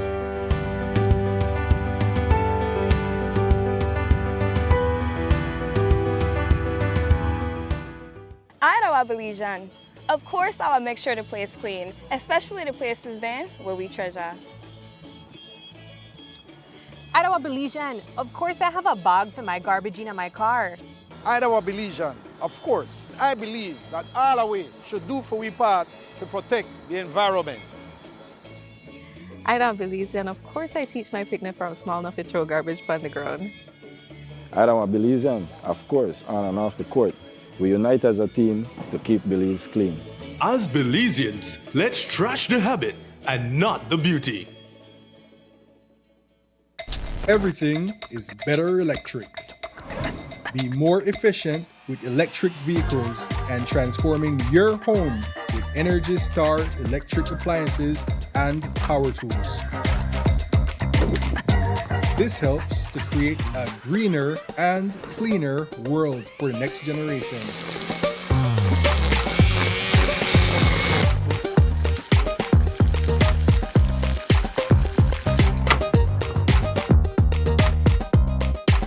Energize your world with BEL.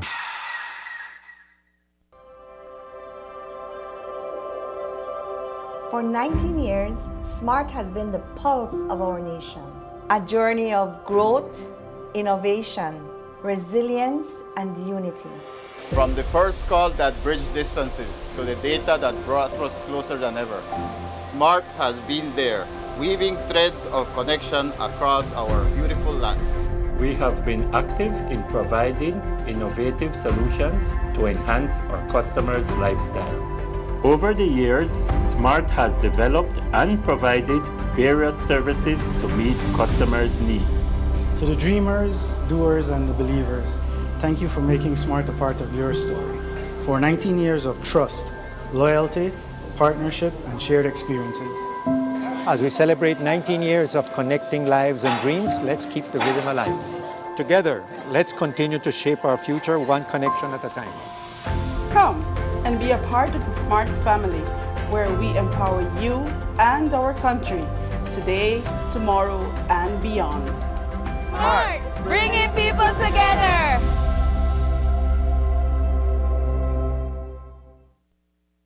Are you looking for low-cost television advertising? Have we got a deal for you? Advertise on Channel 5's Daily Classifieds.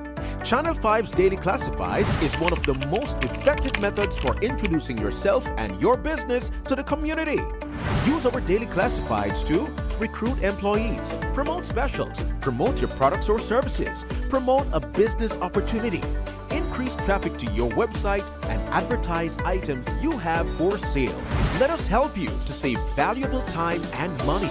Call us today at 280-0013 or visit us at our offices on Coney Drive to discuss how we can help your business grow affordably. Channel 5's Daily Classifieds. Advertise today.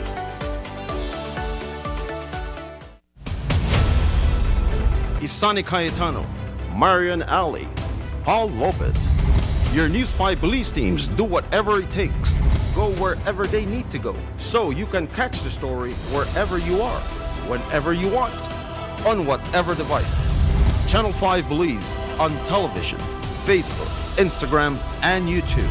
Because news is now everywhere, all the time. And so are we.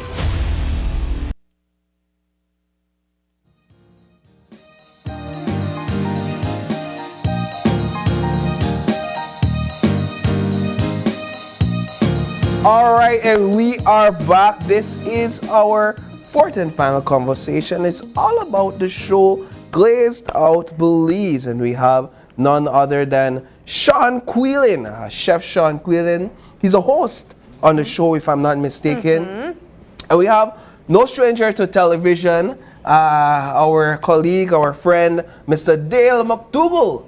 And he is part of the production team for this show, as well as the operations manager over at TNC. That's correct. Good morning to both of you, Good morning, gentlemen. Morning, both How of are you guys feeling? We're good. Fantastic. Lovely to have you here. I'm kind of embarrassed over the fact that this is the first time you all have invited me here. Well, you know what, Dale? This will be the first of many. Yeah, and there's a first time for everything. Yes. And you're in good hands because this is home for Sean. Yes. But seriously, thank you both for having us on this morning to talk about this really fantastic, amazing program. I'm honestly thrilled and privileged to be part of such an amazing production.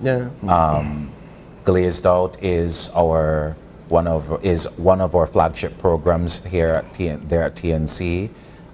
It's an opportunity for us to hone Belizean talent in the area of culinary arts. We are filming right now, well actually we've already filmed and we're airing the 3rd episode for season 3. So this show has been on for 3 seasons now, and all 3 seasons have been hosted by my good friend Chef Sean.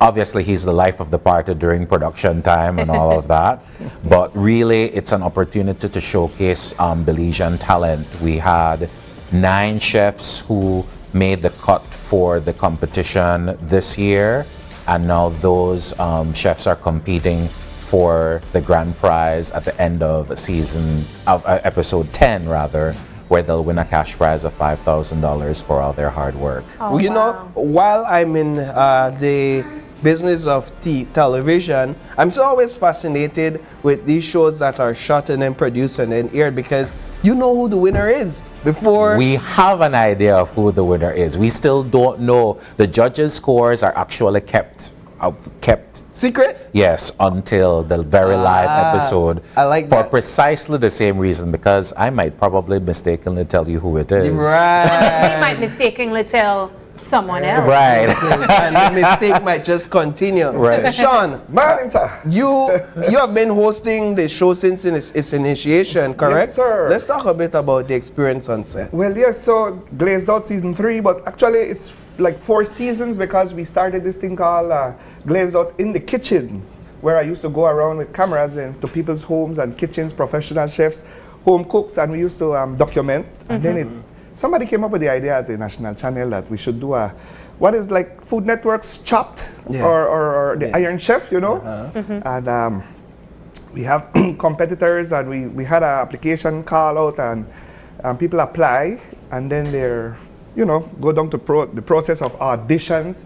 So right now, every Wednesday at 8 p.m., yes, we have the audition round. So we have about 12 people applied, and they come, and we tell them that you have to come and bring your own ingredients and show us a dish that represents yourself, your village. You have a red broom girl, you have Belma Pan, you have City River, you may do something with coconut, you may do blackberry wine, and from your village, that's what you are. And some people get the memo, some people don't get it, some people bring pasta, and, and I big on culture, and then yes, they do a dish that represents themselves, and some people come with their whole heart, their granny, their story, their passion. Food is all about more than eating. It's with your eyes, your connotation, your smell. And then we have judges. We have a panel of judges with Mr. Wolfgang Puck. What's Wolfgang Puck now? He's a chef. Wolfgang Brandl, managing director of Gaia and Ghana and Matachika. He did like the Simon. Right. Yeah, is he? Yeah, he miserable man. Critic? He's the toughest of the 3 critics. Yeah, really? Yes. He's from Austria. Then we have Claudia Coding from Germany, and then we have Chef Edwin. These are the 3 judges that we're seeing. Yes. So Chef Claudia is from Germany, as Sean said. She is from Vanilla Hills Resort, which is a lovely secluded hideaway just off Bullet Tree Road there in Cayo. And then Chef Edwin Alvarez, he's from the famous Guava Lim restaurant. And they've offered such helpful feedback to each of the contestants. And I truly am optimistic about how they will grow, even though only one of them can win. What has stood out to you over the years, Sean, about these chefs? That's a great question. First of all, let me go back that Belize, we don't really have culinary schools. Yeah. We don't have no formal training for culinary arts or hospitality. We have some center for employment trainings and stuff. But then you see young people come, or chefs and stuff, and when they cook, man, how you learn that? Where you get that from? And many of them will tell you like YouTube, or they do their own research. And the older ones will do things with, like old school things with connotation, like fire hat or whatever. And then you got the young boys that come with molecular gastronomy, and they want to make one foam out of chicken foam with Ricardo and kind of, Yeah. And man, it's just fun to see. And for me as the host, it is such adrenaline. It's like Alton Brown would be on Food Network, that you have to know your thing too. Like, you have to be like, know the culinary glossary of Belize, because I mean, you had the people from Glazed Point, and we could talk about sambai, or that's their culture, but we could talk about shinding. And for me, I'm blessed to, like, I travel this country, right? And I will know something about your village or your culture. And it's rare that they bring something I don't know, but if I jump on that, and I'm rather loud. I shout too much, but so that's the excitement but that makes it one of the most pleasant experiences that I've had in my broadcasting career, to actually see how this competition plays out. But really, one of the biggest takeaways, to piggyback on what Sean said, one of the biggest takeaways for me is the individual stories of each chef. We have a chef all the way from the remote village of Pachacan there in Corazal who has participated. Wow. We have contestants from Bullet Tree, Cayo. Every village, actually. Yeah. San Pedro, Colombia. Yeah, totally. We had this season, we have the Breadfruit King, Mr. Tim August. I saw that. Yes. Right. He's one of the most interesting characters I've ever met. Really, he really is. He speaks with such great command and passion for being such an advocate for something as simple as the breadfruit, and how wonderful that food that can be. I've been amazed to see all the things that he does with breadfruit in its different phases as well, from its more solid phase to even what we would consider spoil. It's not good no more. It's soft. The plantain were ripe and black. That's the nicest one. He's done a lot Oh my God, it's black. No, you're ripe and sweet.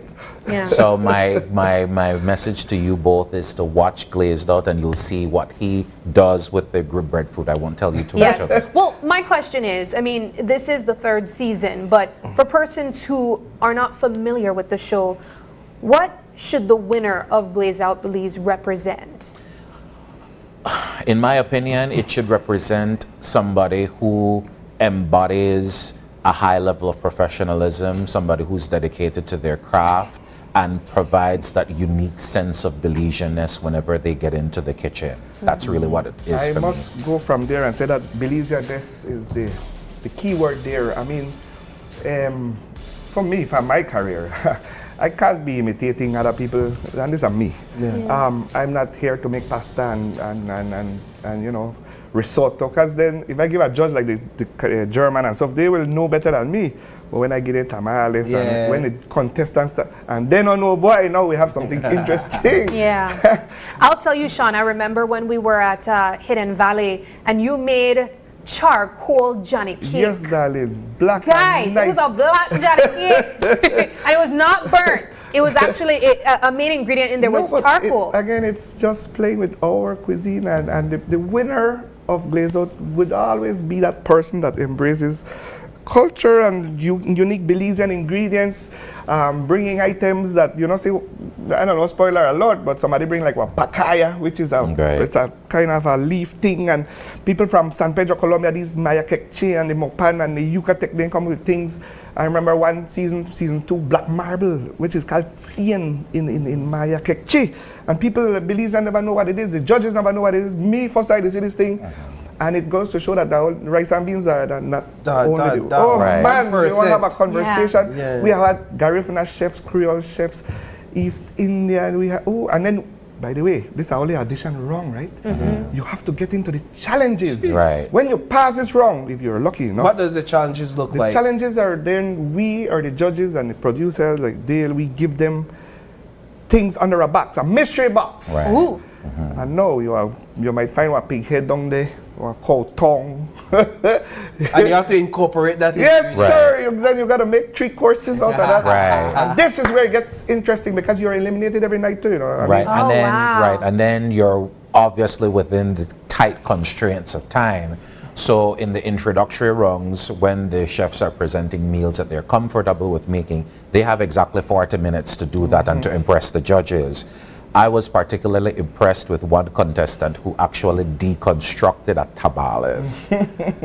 Yeah, So the words are, Yeah, because how do you deconstruct a tamale? Well, what tamales? I make tamales. Well, what tamales? You got col, you got meat, you got plantain beef, you got masa. Right? You could deconstruct that, man. You could recreate it back Yeah. to So they deconstructed it and made it to what? into a course, main course. Yeah, a But meal. it's beautiful, and it looks very beautiful on the plate. Now that I'd like to see. Well, I you know gotta how to make subscribe. How do you tamales. do it? How you get to sit Well- So let's talk about that. How can we watch the show? Okay, so it airs every Wednesday at 8 on channel 10. If you have Central Cable and TV, channel 10 TNC is our main channel. We repeat on Sunday, and then you can also subscribe to the Next Gen app, and you can get all of the episodes. So if you subscribe to the Next Gen app, you can actually watch seasons 1 and 2, and then every new episode for season 3 is up there. How do I subscribe to the app? All right, so we subscribe to the app by simply calling the Central TV office, and they will make sure that they walk you through that process. It's very, very simple. It's probably 5 minutes it's going to take. Because it's an app. You download the app. And you connect. Is there a small fee for the subscription? Yes, the subscription, it depends on the type of plan you get, but the cheapest plan I think is like $50 a month. Okay. And then you get all the channels that CTI broadcasts. So in addition to channel 10, you get everything every 200. Cable. Yeah, so basically it's cable on the app. Yeah. That's good, man. But what I want to say, right, and I want to big up, you guys are in television, right? So when I watch like the Chef's Table on Netflix and stuff, or any television show, yes, but I love Chef's Table, but what my favorite Chef's Table has to do with people from this region, because I get to see something I identify. Yeah. Alex Atala, for example, of Brazil, I love his segment because I saw like heart of palm, which is a cabbage, or cassava. So I want to talk about the production of Glazed Out, right? It's nothing short of amazing, impressive. We have over, 8 cameras running at the same time, 7, 10 mics, batteries, like 24 pack of batteries every day. This is impressive production for Belize, right? And then post-production, editing, and then you get to see yourself. You get to look at the amount of cameras in this room, boss. We get all different angles. We built a culinary Olympic stadium. Yes. We built everything. We literally. Yes, sir. This is we shoot at the Center for Employment Training in San Ignacio, and the students help to clean up and reset within seconds. And the set was built, and we got donation from people. We have stoves, fridge. We have some challenges. We have a great. I'm looking at you on the ground. Oh God! Because I got to get a perspective, and I just want to make a public disclaimer. Yes, I want to tell the Bureau of Standards that they go, please go check for weak clock because you need calibration. Because when they reach 10-minute mark, they look like the gravity is sucking, and the contestants they just have problem. They can't remember their name. I know the breadfruit man say I catch belly pain, but at the clock when the clock touch you, darling, and they reach to 3, 2, 1. Boy, man. But here's the thing, Sean.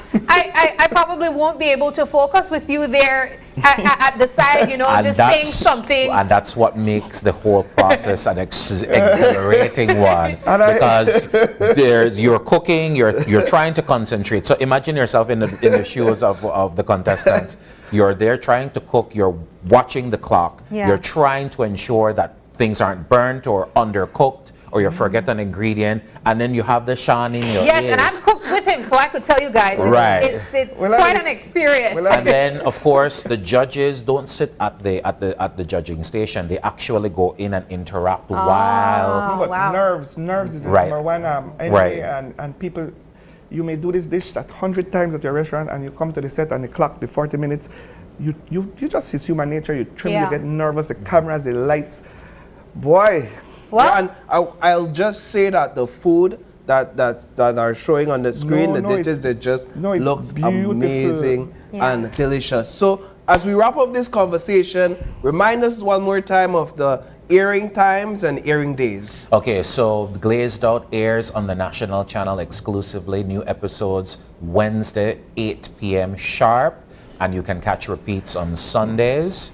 And you can also watch episodes if you download and subscribe to the Next Gen app. Congratulations to you guys for producing such an excellent Thank you so much. Before, if I am permitted to, I'd like to say thanks to our production team, or the contestants for sure, who have risen to the challenge.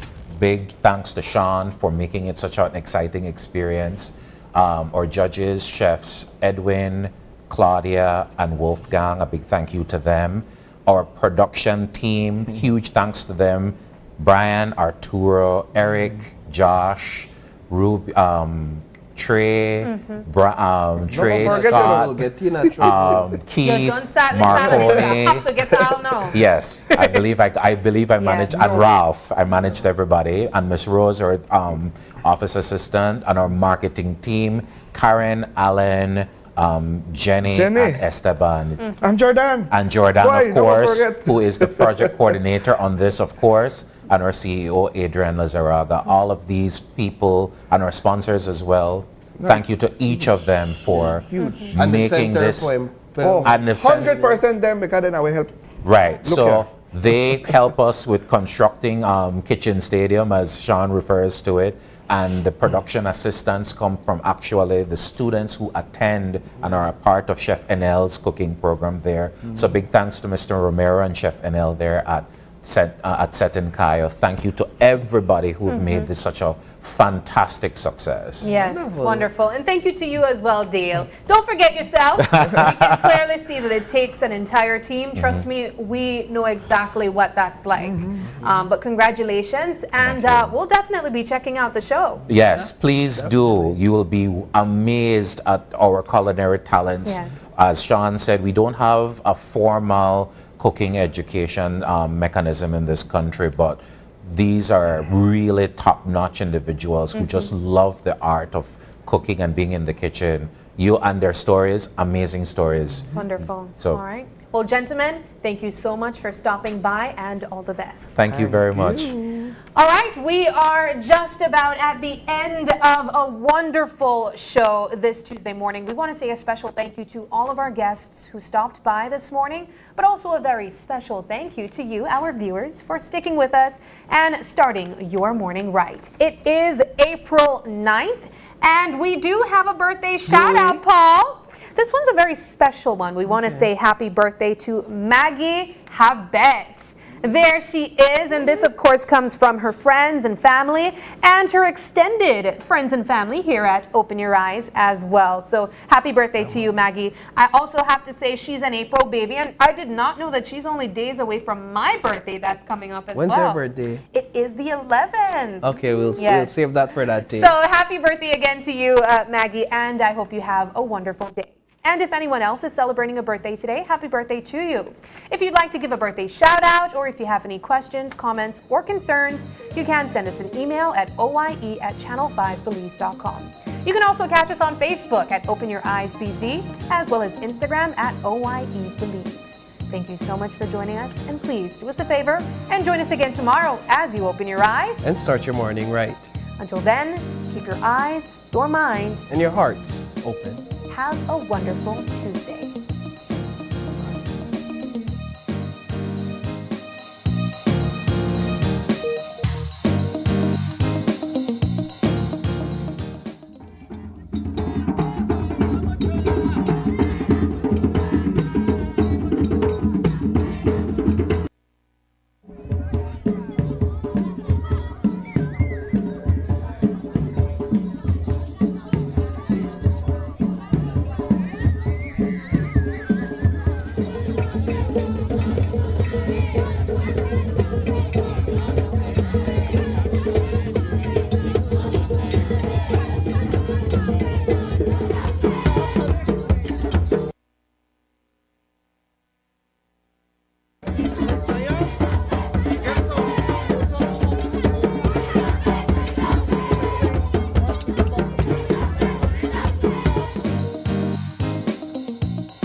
Open Your Eyes was brought to you by the Belize Bank. Our country, your bank.